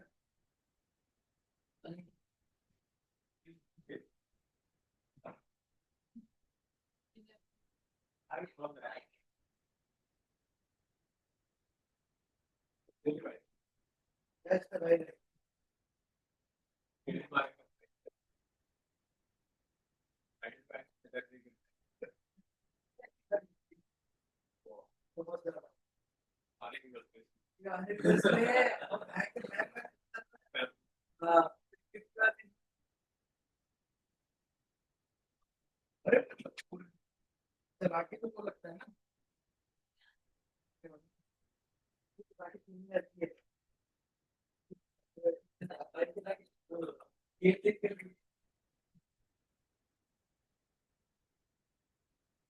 और बताओ आप लेकर आते हैं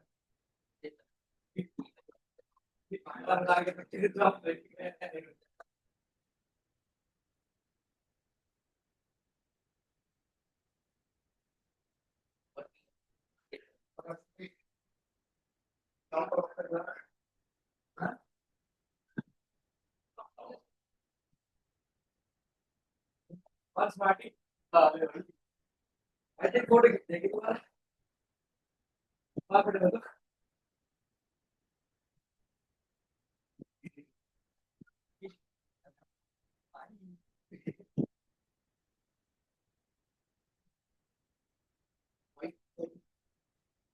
वो रिपोर्ट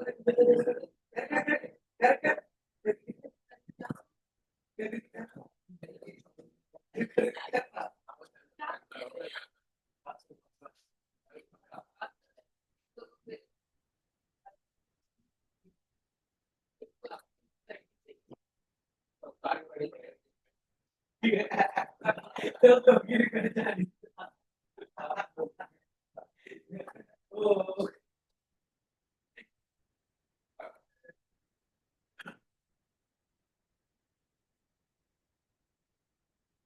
भाई रे अरे सॉरी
लंच ब्रेक चल रहा था।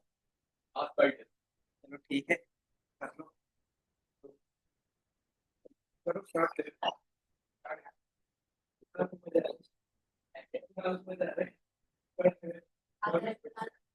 तो गया भाई, अब तो है बोल रहे हैं। देखो देखो, अरे हो गया काम खत्म हो गया।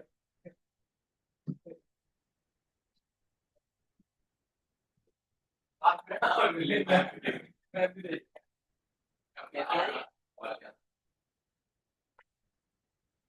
Good morning ma'am. पता है मैम, पता है। हाँ, नंबर में ये 11 दिसंबर के बाद।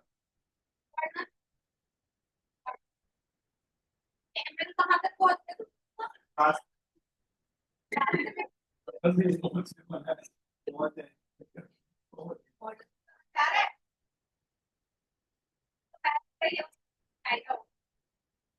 बहुत सारे क्वेश्चन भी नहीं ज्यादा एरर सॉल्व।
हाँ, रिक्रेडिट रिक्रेडिट रिक्रेडिट। मैम यहाँ पे ऐसे वो नहीं आती रिक्रेडिट का बोलना भाई सर। जॉब नहीं आ रहा है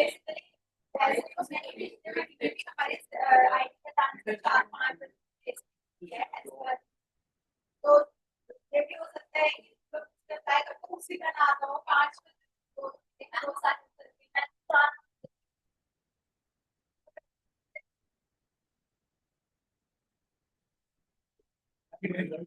कहीं से नहीं आया, तो हमारा 5 मिनट था, पूरी दो चीज़ है।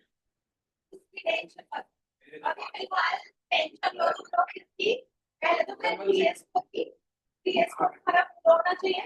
उसके बाद अगर जॉब रेडी हो गए 75% हो गया तो तुम लोगों का ये 4 से 10 मैटर करता है तो इंटरव्यू वाला ही होगा। ठीक है, मे भी जॉब साइंस में अप्लाई करते अगर 75 नहीं है तो भी मिलते हैं भाई, यहाँ पे ऐसा कुछ भी है।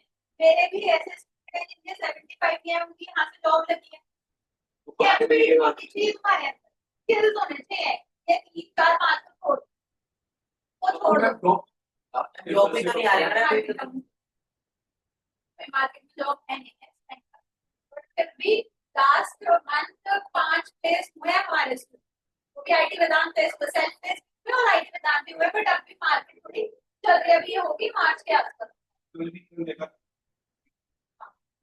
तो इसीलिए तुम अभी तो जॉब रेडी होने पर फोकस करो, ये अपना अच्छा रखो, ये तो हर वैसे अच्छा ही रहता है। पता नहीं अब बिगड़ेगी। साइलेंस सर की बात आती है फिर क्या? नहीं नहीं हाँ तो बोलो 3 स्कोर करे इतना, वो आ जाएगा प्रोजेक्ट इवैल्यूएशन, फिर ये एंड में बोलेंगे हमारा तो भी 3 रहेगी पूरा, और 10 स्पॉट तुम्हें जॉब नहीं हो गया।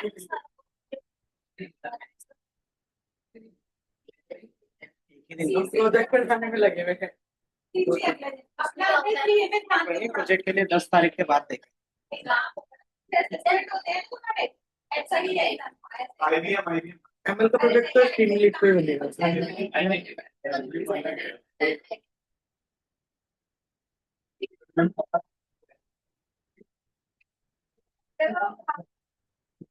फाइनल में उतरेगा। मार्च में स्टार्ट हुआ था, 24 मार्च पूरा खत्म हो गया। हाँ फोकस करो, पढ़ाई पे फोकस करो, उसके बाद 75% फोकस करो। और वो कैसे आएगा? जब तुम अच्छा प्रोजेक्ट क्रिएट करोगे, अच्छा प्रोजेक्ट इवैल्यूएशन में, अच्छा कम्युनिकेशन पे थोड़ा काम करना पड़ेगा। मुझे पता है कुछ बच्चों का तो कम्युनिकेशन अच्छा है इस बैच में, तो हो जाएगा, उसमें कोई दिक्कत नहीं है, बट थोड़ा ना अपने कंसेप्ट पे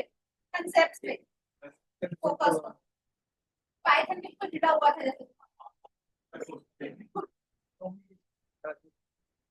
इसका तो अच्छा है।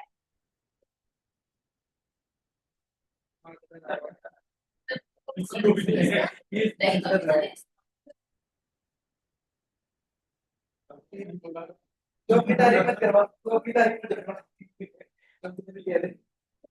चलो बढ़िया है। मेरी तारीफ मत करवा। अब इधर देख लो, वो तो जब मॉक लेंगे तब मुझे भी पता चल जाएगा किसका क्या है। जब मैं मॉक लूंगा तो मुझे भी पता चलेगा ना, कि मुझे आइडिया नहीं है ना। ठीक है, जैसे यहाँ पे क्या है, मैंने बताया था कुछ एरर ऐड करना रहता है ओवरफिटिंग में, किस तरीके से ऐड करोगे, तो इन्होंने एक एग्जांपल दिया हुआ है, ठीक है ना। y equal to mx1 m2 x2 और एक्स्ट्रा चीजें, ठीक है। अब यहाँ पे क्या है, इसमें इसमें आपको प्राइस प्रेडिक्ट करना है, स्क्वायर फीट मतलब साइज के बेस पे, देन एज के बेस पे, देन उसमें इसने क्या ऐड किया है, कुछ नॉइस को ऐड किया है ना। तो ये चीज हम क्या करते हैं कि नॉर्मली ऐड करते हैं, ठीक है। ये चीज हम ऐड करते हैं तो हमारे पास क्या आता है, अलग अलग तरीका रहेगा इसको ऐड करने का, ठीक है। तो इसको जो ऐड करने का तरीका होता है वो सिंपल होता है कॉफिशिएंट पे, कि जितना आपके पास एम होगा उसका जो कॉफिशिएंट की वैल्यू होगी उसी का क्या करते हैं, समेशन लेते हैं। कॉफिशिएंट क्या होता है बताओ। यहाँ पे एम है तो एम क्या होगा, जैसे m1 x1 था, m2 x2 था, m3 x3 था, है ना। तो इसका जब आप समेशन करोगे, m1 plus m2 plus m3 plus m4, ठीक है, इसका जब आप ऐड करोगे तो वही हम क्या बनाएंगे, उसी को एरर, एक्स्ट्रा एरर बना देंगे, ठीक है। तो जब हम इस तरीके से एक्स्ट्रा एरर बनाते हैं तो हमारे पास कुछ नंबर आएगा। अब उस नंबर में हम कैसे उसको एडजस्ट कर सकते हैं, कि मान लो जितना भी हमारे पास m था उसके बेस पे 300 आया, लेकिन मुझे क्या करना था, 600 या फिर 500 तक ऐड करना था। तो कैसे बढ़ाओगे, वैल्यू बढ़ा। m1 m2 m3 इसका वैल्यू तो फिक्स रहेगा ना, आपके प्रिडिक्शन के हिसाब से। तो मान लो ये 300 आया, अब इसको बढ़ाना रहेगा तो कैसे बढ़ाओगे। हम्म? इस पे हम क्या कर सकते हैं, इसमें कुछ वैल्यूज को मल्टीप्लाई कर सकते हैं बाहर से, ठीक है। कि मान लो मैंने इसको क्या किया, 2x कर दिया, तो कितना हो जाएगा, 600 हो जाएगा, मतलब 500 का आसपास तो आया, है ना। अगर आप क्या कर सकते हैं, 1.8 से मल्टीप्लाई करोगे तो क्या होगा, 500 600 के आसपास रहेगा, इसी तरीके से क्या करते हैं, ये जो डेटा डाल रहे हैं टू, यही हमारा क्या रहता है, एक पैरामीटर रहता है, ठीक है। और ये पैरामीटर हम क्या कर रहे हैं, खुद ऐड कर रहे हैं। इसमें डेटा का कोई रोल नहीं है, इसमें किसका रोल है, तो मेरा रोल है। ये जो मैंने टू ऐड किया 1.8 बना रहे हैं, इसमें सिर्फ मेरा रोल है। इसमें किसका रोल है, तो इसमें जो क्या हो रहा है, प्रिडिक्ट हो रहा है, उसके बेस पे जो एम की वैल्यूज आ रही है वो उसका क्या है। अब इसमें हम 500 से मैच करने के लिए हाँ, मुझे क्या करना है, ये एरर इतना इंक्रीज करना है, तो इसलिए मैंने क्या किया, क्योंकि जो हमारे पास डेटा से आ रहा था M1 के बेस पे वो 300 ही आ रहा था। अब इसको हम इंक्रीज कैसे करेंगे, तो नहीं कर पा रहे थे, तो इसलिए हमने क्या किया, बाहर से एक पैरामीटर ऐड किया, ठीक है। वो पैरामीटर को हमने क्या किया, टू बोला, और इस पैरामीटर को हम लोग बोलते हैं अल्फा, ठीक है। और जब हम बाहर से कोई भी पैरामीटर यूज करते हैं, वही पैरामीटर क्या कहलाता है, हाइपर पैरामीटर कहलाता है, ठीक है। और जब आप क्या करते हो, इसमें कुछ कुछ चेंजेस करते हैं, जैसे मैंने टू रखा, 1.8 रखा, 1.6 रख के देखा, 2.2 रख के देखा, तो इसी को हम क्या कर रहे हैं, बार बार चेंज कर रहे हैं। जब इसको बार बार चेंज करते हैं, तो ये हमारा क्या कहलाता है, हाइपर पैरामीटर ट्यूनिंग कहलाएगा, ठीक है। ये समझ में आया? क्यों, कि हाइपर पैरामीटर जो होता है वो एक्सटर्नल होता है। एक्सटर्नल मतलब वो हमारा मेथड से या फिर कैलकुलेशन से नहीं आता, हम क्या कर सकते हैं, बाहर से ऐड ऑन कर सकते हैं, ठीक है। तो यहाँ पे जो मैं अल्फा की वैल्यू ऐड ऑन कर रहा हूँ, कहीं कहीं गामा बोलते हैं, कहीं कहीं अल्फा बोलते हैं, ठीक है। तो ये क्या रहता है, अल्फा की वैल्यूज रहता है। तो हम ये अपने अल्फा की वैल्यू कितना रखना चाहते हैं, वही डिसाइड हम खुद से करते हैं, ठीक है। तो अगर आप देखोगे कोड पे, थोड़ा सा हमारे पास एक कोड का कनेक्ट, हमने यहाँ पे रीज लिखा था, लीनियर के लिए क्या लिखते थे, याद है, लीनियर के लिए क्या लिखते थे, लीनियर, और इस तरीके से पैरेंथेसिस देते थे, है ना। और अगर हम रीज यूज कर रहे हैं तो क्या लिखेंगे, रीज लिखेंगे और पैरेंथेसिस देंगे। और अब मैंने बताया क्या, रीज में क्या चीजें ऐड ऑन कर सकते हो, एरर, एरर ऐड ऑन कर सकते हैं, तो उसमें एक पैरामीटर क्या है, अल्फा, जो हम क्या कर सकते हैं, अपने हिसाब से चेंज कर सकते हैं। तो हम क्या करेंगे, अल्फा की वैल्यू हम दे सकते हैं, तो इसके अंदर क्या होगा, अल्फा और अल्फा की वैल्यू अपने हिसाब से, ठीक है। तो सिर्फ इतना ही चेंजेस है, क्या देखोगे, है ना। यही सेम चीज का होगा लेसो के साथ, तो आप लेसो लिखोगे, इसके अंदर भी क्या कर सकते हो, अल्फा की वैल्यू चेंज। अब दोनों में डिफरेंस कहाँ आएगा, तो जो हमारे पास लेसो होता है, इसका जो एरर होता है, कि जो हमारे पास मीन स्क्वायर एरर था प्लस जो एरर ऐड करते हैं, ये मेरा क्या होता है, समेशन ऑफ एम्स, और ये क्या रहता है हमारे पास। अब हमने इस तरीके से अगर ब्रैकेट दे रहे हैं, इसका मतलब क्या होता था कि ये चीज क्या कहलाता था, मॉडुलस कहलाता था, कि हमने क्या किया, जितना भी हमारे पास एम होगा सबको सम करेंगे और सबका क्या रहेंगे, मॉडुलस लेंगे, मतलब सबका पॉजिटिव ही लेंगे, ठीक है। तो जब आप इस तरीके से करते हो उसको बोलते हैं लेसो। और अगर आप क्या करते हो, जब हमने यहाँ पे एम दिया है उसका होल स्क्वायर करते हो, सेम फॉर्मूला रहेगा, कुछ भी चेंज नहीं होगा, यही चीज आपका दिस का, ये दिस हो गया और ये लेस।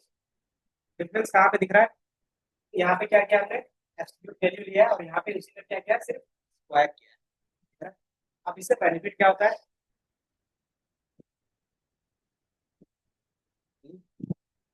इसमें भी एरर ऐड होंगे, इसमें भी एरर, इसमें क्या रहता है कि अगर आपकी एम की वैल्यू जीरो के आसपास है, तो वो क्या करेगा, उसको नेग्लेक्ट कर देगा, ठीक है। नेग्लेक्ट करेगा मतलब, मान लो तीन कॉलम है, x1 x2 x3, और मान लो इसकी वैल्यू बहुत कम है, अगर आप इसमें क्या करते हो, लेसो यूज करो, तो ऑटोमेटिकली इसका जो वैल्यू होगा वो एम की वैल्यू जीरो हो जाएगी। अगर एम की वैल्यू जीरो होगी, तो इसको अगर आप यूज करना चाहो तो इसका कोई भी इंपॉर्टेंस रहेगा हमारे सिलेक्शन के बाद। मान लो इसका यूज कर रहे हैं हम लोग प्रिडिक्शन में, लेकिन हमने जब लेसो यूज किया, इसका क्या है, जीरो। अगर ये जीरो हो जा रहा है, तो इसका मतलब क्या है, इस कॉलम का कोई भी इंपॉर्टेंट नहीं है हमारे प्रिडिक्शन में, है ना। तो ये क्या करता है, एक तरीके का फीचर सिलेक्शन का भी काम करेगा, ठीक है। फीचर सिलेक्शन का मतलब क्या हो गया, कि कौन सा फीचर इंपॉर्टेंट होगा नहीं होगा, आप डायरेक्टली इसमें सिलेक्शन का काम कर सकते हैं, ठीक है। तो जब आपको लगता है कि मुझे क्या है, कुछ फीचर्स नेग्लेक्ट होते हैं, तो भी हमारा काम चलेगा, काम लेसो का यूज करना। अगर आपको फीचर सिलेक्शन पे काम करना है, कि कुछ फीचर्स होंगे और कुछ फीचर्स नहीं होंगे, तब आप क्या करते हो, लेसो पे काम करते हो। अगर आपको लगता है कि नहीं, X1 X2 X3 X4 चारों के चारों होने ही चाहिए, उसमें एरर ऐड करने के बाद भी, तो हम उसके लिए क्या यूज करेंगे, तो लेसो यूज।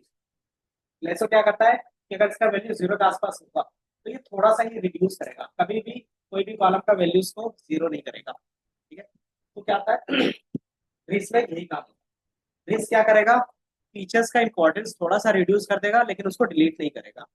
लेसो क्या करेगा, उसका फीचर्स डिलीट कर सकता है। ठीक है, तो ये फीचर सिलेक्शन की तरह काम फीचर वो डिलीट नहीं करते, और ये क्या करेगा, सिर्फ रिड्यूस करेगा हर एक फीचर्स का, बट क्या करेगा कोई भी कॉलम्स को फीचर्स के इंपॉर्टेंट को डिलीट नहीं करेगा। ठीक है?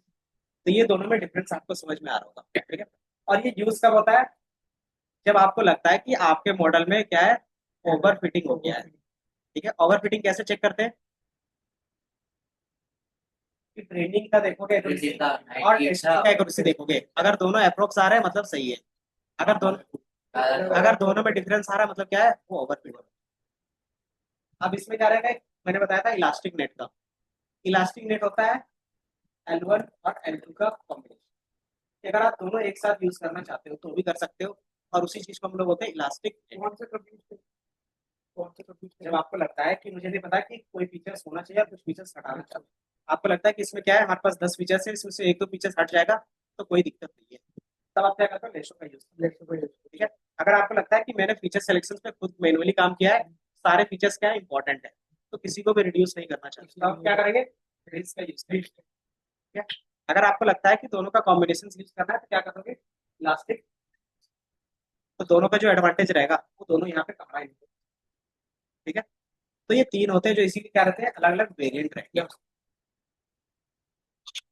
अब इसको हम लोग बोलते हैं एज अ पेनल्टी। पेनल्टी क्यों बोलते होंगे, कि इसमें हम एरर ही तो ऐड कर रहे हैं, और एरर क्या कहलाएगा, पेनल्टी कहता है ना? तो हम पेनल्टी क्या करते हैं, ऐड करते हैं, और हम क्या करें, इसको रेगुलराइज कर रहे हैं अपने मॉडल को, है ना। रेगुलराइजेशन का मतलब क्या होता है, बताइए। वेट से यूज कर रेगुलराइजेशन डेली कुछ कंट्रोल करते हैं, जैसे बोलते हैं ना कि सेबी कुछ रेगुलेट कर रहा है, जैसे यहाँ पे भी क्या कर रहे हैं कि चीजें इंप्लीमेंट कर रहे हैं तो रेगुलेट कर रहे हैं। तो मतलब कुछ चीजें ऐड ऑन करना जो हमारे पेनल्टी के लिए होता है। चेक करते हैं, जो चीज थी तो दोबारा चेक करते हैं क्या तो रेगुलराइजेशन ये जो हमने यूज किया ये हमारा क्या कहलाता है, रेगुलराइजेशन। आप अपने मॉडल पे क्या कर रहे हो, कुछ ना कुछ रेगुलराइजेशन कर रहे हो, कुछ ना कुछ कंट्रोल रख रहे हो, और वो कंट्रोल कहाँ है, बाहर से। बाहर से किसके थ्रू, तो पेनल्टी के थ्रू। कौन कौन सा, तो रिस्क, लेसो और इलास्टिक, ये तीन रहता है। ठीक है, ये क्या रहता है, थोड़ा सा इंपॉर्टेंट कॉन्सेप्ट रहता है कि जब भी आपका मॉडल ओवरफिट होगा तो इन तीनों का ही यूज करेंगे बार बार। ठीक है, ये समझ में आया। इस पे इम्प्लीमेंट करना सिंपल रहता है। यहाँ पे क्या लिखा था हमने पिछले क्लास में, जो मॉडल बनाया था यहाँ पे क्या लिखा था,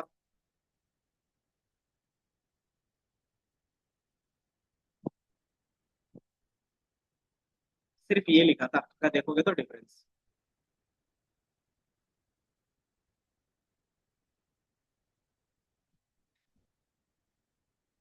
जो पिछले क्लास में हमने पूरा का पूरा कोड रखा था, A to Z पूरा का पूरा कोड होगा, सिर्फ डिफरेंस यहाँ पे LR लिखा हुआ था, आप यहाँ पे रिज, और कुछ नहीं। बाकी वेरिएबल का नाम हमने पिप रिज लिख दिया, इसलिए सब जगह पे रिज यूज कर रहे हैं, बाकी A to Z सेम होगा। ठीक है, क्योंकि हमारे पास क्या होगा, सिर्फ मॉडल का नेम था। ठीक है, जितना भी हमने कॉन्सेप्ट पढ़ा, कॉन्सेप्ट को अप्लाई करने के लिए बस ये जो हमने लिखा है, बस इतना ही लिखना है। अब इसी की जगह पे लेसो यूज करना रहेगा तो क्या लिखोगे, लेसो, देन इसका भी जो भी अल्फा की वैल्यू रखनी रहेगी वो रख सकते हैं। ठीक है, इसी तरीके से इलास्टिक नेट यूज करना है तो क्या करोगे, इलास्टिक नेट, देन इसका भी जो अल्फा और बीटा का वैल्यू, क्योंकि उसमें क्या है, दोनों यूज हो रहे हैं, तो उसमें क्या होंगे, दो पैरामीटर्स लगेंगे। ठीक है, तो ये क्या रहेगा, सब में सेम रहेगा। तो ये चीज जब आप रन करते हो तो ऑटोमेटिकली क्या होगा, कुछ ना कुछ आपको एरर दिख रहा है। इससे पहले का जो एरर था, आपने क्या किया, जो पहले का एरर है उससे थोड़ा सा एरर ज्यादा होगा, क्यों, क्योंकि हमारा ये यूज कब होता है, जब हमारे पास ओवरफिटिंग होगा। ओवरफिट मतलब हमारे मॉडल में क्या है, एरर नहीं है। एरर नहीं मतलब क्या है कि उसमें कुछ एरर ऐड करें तो ऑटोमेटिकली क्या होगा, वो इंक्रीज होगा। ठीक है, तो रीज में देखोगे तो आपको कुछ और एरर दिखेगा, लेसो पे देखोगे तो कुछ और एरर। ठीक है, यही चीज इलास्टिक नेट में देखोगे तो इसमें L1 L2 हमने यूज किया है, एंड देन इसमें क्या होगा, कुछ और एरर, ठीक है, क्योंकि दोनों का कॉम्बिनेशन यूज कर रहे हैं तो इसका एरर सबसे ज्यादा। तो ये क्या होता है, एरर को इंक्रीज करने के लिए करते हैं, ठीक है। तीनों में डिफरेंस कहाँ पे था, तो सिर्फ ये लाइन पे difference। तो ये याद रहेगा, बाकी ये कोड प्रॉपर आप लोग के पास है, ठीक है। क्या इतने एरर बना सकते हैं, जितना चाहो उतना बना सकते हो। इसको अगर मैं लूप में चला दूंगा, सिर्फ इसका वेरिएबल चेंज करके, तो सबका एक ही साथ मिल जाएगा। सिर्फ मेरा पूरे कोड में क्या चेंज हो रहा है अगर आप देखो तो, सिर्फ ये चेंज हो रहा है। अब ये एक लिस्ट में रख दूंगा और उसको क्या करूंगा, पूरा लूप में चला दूंगा, तो क्या होगा, सारा मॉडल एक ही बार में बन के दिख जाएगा। तो आपके पास जितना भी रहता है आगे जाके यही करते हैं कि मान लो आपको नहीं पता कि कौन सा मॉडल परफेक्ट काम करेगा, तब सारे मॉडल इंप्लीमेंट करते हैं और उसको क्या करते हैं, लूप में चला के देखते हैं, ठीक है। लेकिन अगर सारे मॉडल बार बार लूप में चला के देखोगे तो टाइम लगेगा।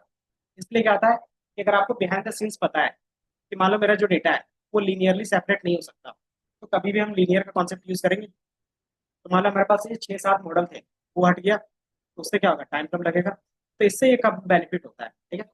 रियल वर्ल्ड में आप सारे मॉडल को क्या कर सकते हैं, कंबाइन करके लूप में चला के देख सकते हो, अगर आपको नहीं पता चलता तो, है ना।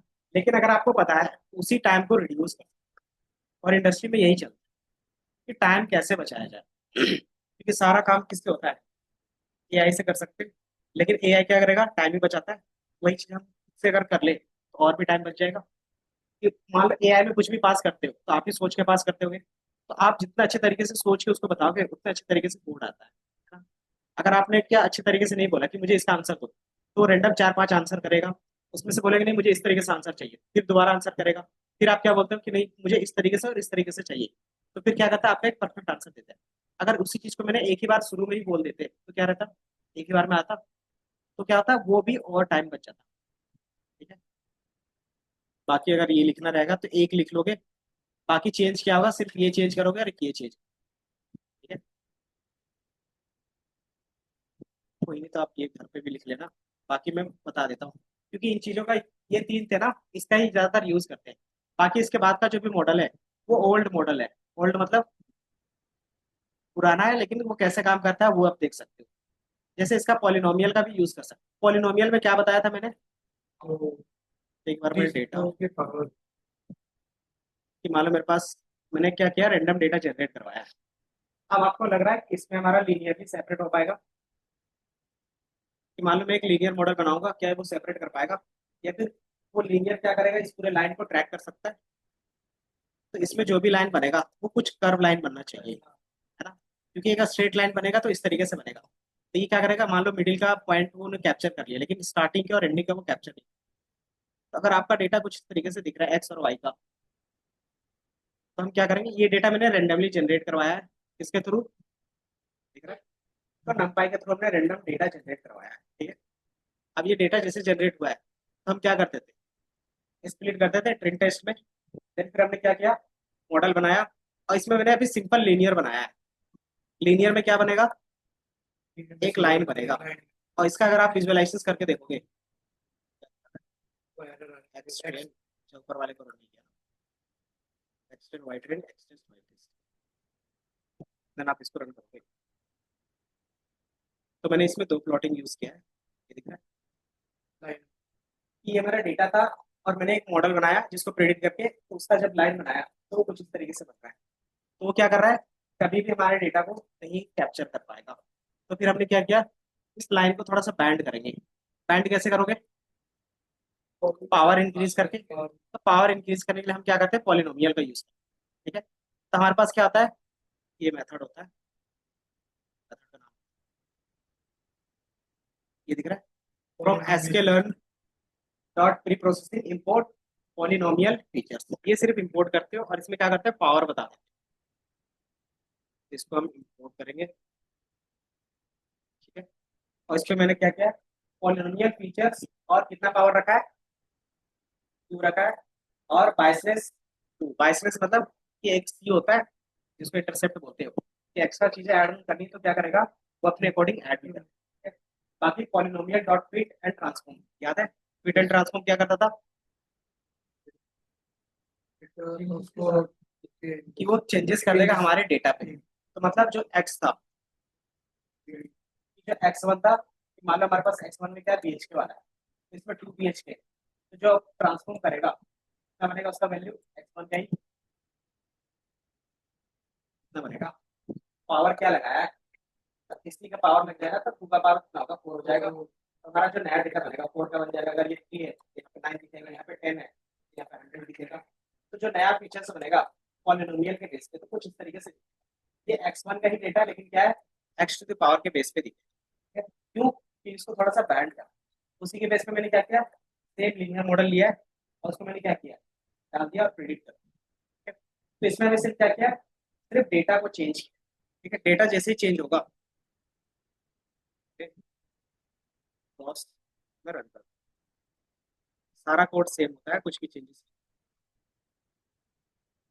इसके बेस पे हमारे पास एक्यूरेसी, परफॉर्मेंस और सारा चीज मिल रहा है। अब इसका विजुअलाइजेशन करके देखोगे तो यहाँ पे दिखेगा। पीएलटी डॉट शो करते थे, हमने तीन प्लॉट बनाया। पहला हमारे पास क्या है, प्रिडिक्शंस, जो हमारा लाइन बनेगा प्रिडिक्शंस वाले से, और ट्रेनिंग के लिए जो डेटा रखा था, टेस्टिंग का जो डेटा था, वो अलग अलग कलर में दिखाया। तो आप देखोगे कुछ इस तरीके से हमारा लाइन, ठीक है, और ट्रेनिंग और टेस्टिंग के डेटा के बेस पे अच्छा खासा परफॉर्मेंस भी दे। तो मैंने सिर्फ क्या किया है, इसको थोड़ा सा बैंड किया है ना? लेकिन हमेशा क्या होगा, बार बार हम लोग बीच से तो बैंड नहीं करेंगे ना।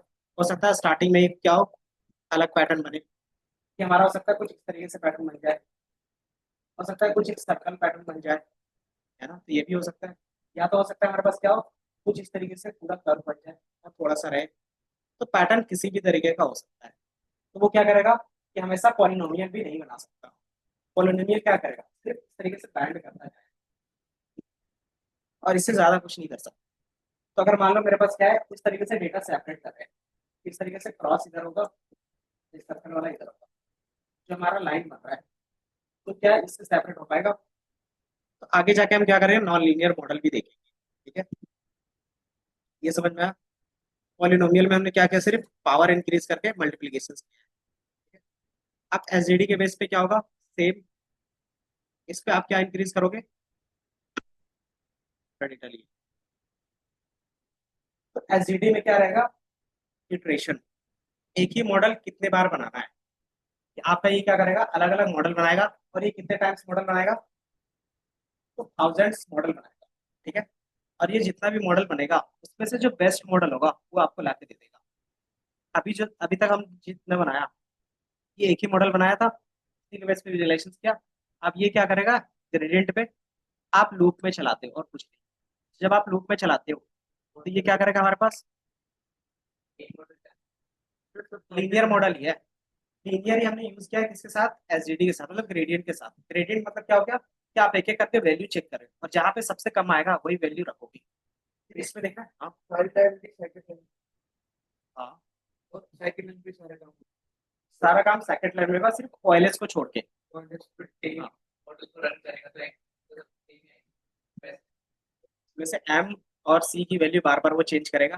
तो यहाँ पे जो हमने एक लर्निंग रेट रखेंगे, ईटा की वैल्यू, ये क्या करता है, बार बार एम की वैल्यू और सी की वैल्यू चेंज होगा। और वो कितने से चेंज होगा, 0.01 से change होगा। अगर मान लो अपनी वैल्यू क्या है, 1.2 है, तो दूसरे बार में वो ट्रेन होगा तो कितना आएगा एम की वैल्यू, -1/2 में -0.01 आएगा, 1 पॉइंट आएगा, ये आएगा ना। तो दूसरी बार में जो एम की वैल्यू होगी ये वो रहेगा। ठीक है, तीसरा बार जब मॉडल बनाएगा, तीसरी बार एम की वैल्यू क्या होगी, फिर अगेन इसमें 0.1 माइनस करेगा, कितना आएगा, 1.98 आएगा। अब इस तरीके से एम की वैल्यू अलग अलग होगी तो क्या होगा, एरर भी अलग अलग होगा, और एरर भी क्या होगा, या तो कम होगा या तो ज्यादा होगा। अब उसमें से जिसमें कम रहेगा वही हमारा मॉडल ला के दे देगा। ठीक है? इस चीज को हम क्या बोलते हैं, एसजीडी मॉडल। ठीक है, इसमें भी अगर देखोगे तो तुम्हारा सिर्फ ये लाइन डिफरेंस होगा, बाकी ए टू जेड क्या रहता है, सेम रहता है। इसमें लर्निंग रेट होता है। लर्निंग रेट का मतलब क्या हो गया, जो एम की वैल्यू होगी वो कितने से चेंज होगी। ठीक है, तो वो हम लोगों ने रखा है। ठीक है? बाकी अगर है अभी तो बताया एम की वैल्यू जो चेंज होगी, एम की वैल्यू जो चेंज करते हैं ना, एम की वैल्यू अगर फर्स्ट टाइम में 2 है तो उसको चेंज कितने से करना है, कि हम लोग इस पे कितना मॉडल बनेगा, पता अमन, इसलिए की बात नहीं है। अगर पूछ रहे हो तो सुना भी करो, नहीं तो फिर नेक्स्ट टाइम से यही रहेगा कि तुम पूछोगे और मैं इग्नोर करूँ। ठीक है, तो सिंपल होता है कि हमारे पास क्या होगा, फर्स्ट टाइम में इक्वेशन बनेगा y equal to m x plus c का बनेगा। ठीक है, अब मान लो एम की वैल्यू रैंडम इन्होंने ले लिया 2x प्लस। ठीक है, अब क्या होगा, पहला बार मॉडल बनेगा, उसके बेस पे क्या होगा, ये इक्वेशन लाके। ठीक है, अब इसके बेस पे मान लो हमारे पास अभी भी कुछ एरर है, तो अब हमें कितना मॉडल बनाना है इसके बेस पे। अच्छा, तो दूसरा, ये पहला मॉडल, दूसरा मॉडल बनेगा। दूसरा मॉडल में क्या होगा, y इक्वल टू, अब जो हमारा m की वैल्यू है वो चेंज होगा, कितने से चेंज होगा, तो इसके रिस्पेक्ट में चेंज होता है बार बार। तो जो पहले m की वैल्यू 2, जो हमारा m था, अब क्या बनेगा, जो m वोल्ट था माइनस, तो लर्निंग रेट कितना आएगा, 2 माइनस 0.01 कितना आएगा, 1.99, तो 1.99x प्लस। ठीक है, अब इसी तरीके से क्या होगा, इसी तरीके से नीचे जाएगा, मान लेते हैं एक और इक्वेशन बना 1.5x प्लस। तो m की वैल्यू अगर अलग होगी तो मॉडल का भी एक्यूरेसी में डिफरेंट आएगा, है ना। मान लो कि हमने एक बार रन किया, यहाँ पे 97%, यहाँ पे मैंने रन किया ये 90% हो, यहाँ पे मैंने रन किया ये 99। तो ये क्या करेगा, इसमें से जिसका बेस्ट स्कोर रहेगा 99 वाले का, वो आपको ला के देगा। समझ में आया? कि आप अगर एम की वैल्यू 1.5 रखते हो और इसकी वैल्यू 3 रखते हो तो आपकी एक्यूरेसी सबसे ज्यादा दिख रही है। और ये क्या करेगा, ला के दे देगा। आप ये सेम काम किसके थ्रू कर सकते हो, कि नॉर्मली लूप के साथ भी कर सकते हो। लूप में क्या करोगे, लीनियर रिग्रेशंस रन करवाओगे, और उसमें क्या रहेगा, सिर्फ आप खुद से कस्टम इक्वेशन डाल दोगे वाई का। तो ये क्या करेगा, बार बार इंप्रूव करेगा, और जिसमें स्कोर ज्यादा होगा उसको क्या करोगे आप, लिस्ट में स्टोर कर, और उसी लिस्ट को क्या करोगे, लास्ट में रिटर्न करवा देंगे। तो वही हमारा क्या होगा, बेस्ट वैल्यू होगा। तो वो चीज हम क्या कर सकते हैं, उससे भी कर सकते हैं, प्लस हमारे पास प्री डिफाइंड है, तो क्या बोल रहे हैं, एसडीडी बोल रहे हैं, तो वो भी आप क्या कर सकते हैं, यहाँ पे यूज। ठीक है, बस सर बस एक देख लो। सर बस चलो ठीक है, इतना ही करते हैं, बट ऑयलेस का क्या था पता है ना, क्या था ऑयलेस का, ऑयलेस का पुलिस का तो जो हमारे पास एक्सपायर है वो होना चाहिए, वो मिनिमम होना चाहिए। तो वो मिनिमम होना चाहिए, वो डायरेक्टली हम क्या करेंगे, जो हमारे पास मीन स्क्वायर का फॉर्मूला था उसी को क्या करेंगे, डिफरेंशिएट कर देंगे, है ना। जब डिफरेंशिएट करोगे तो वही हमारा क्या बनेगा, मीन स्क्वायर मॉडल या फिर ओएलएस मॉडल बन जाएगा। इसके लिए हमारे पास पुराना लाइब्रेरी होता है, उसका यूज करते हैं। इस पे हमारे पास, इस पे नहीं होगा। उसके लिए जो हमारे पास लाइब्रेरी होता है, ये तो डायरेक्टली आप क्या करते हो, ये दिख रहा है, तो सिंपली आप क्या करते हो, लीनियर अलजेब्रा का इनवर्स मैट्रिक्स यूज करके कर सकते हो। ठीक है, और या तो आप साई पाई के थ्रू कर सकते हो। इसका मॉडल क्या था, एकदम पुराना मॉडल है, इसके हम क्या करते हैं, इसको नहीं सेम देखोगे तो वही चीज मैनुअली यहाँ पे क्या कैलकुलेटेड है। जो हम लीनियर रिग्रेशंस में फंक्शंस के बेस पे कैलकुलेट कर रहे हैं वो चीज यहाँ पे मैनुअली लिखना पड़ता है। तो यही हमारा क्या हो गया, पहले बताओ, बाकी फिर नेक्स्ट क्लास में देखेंगे।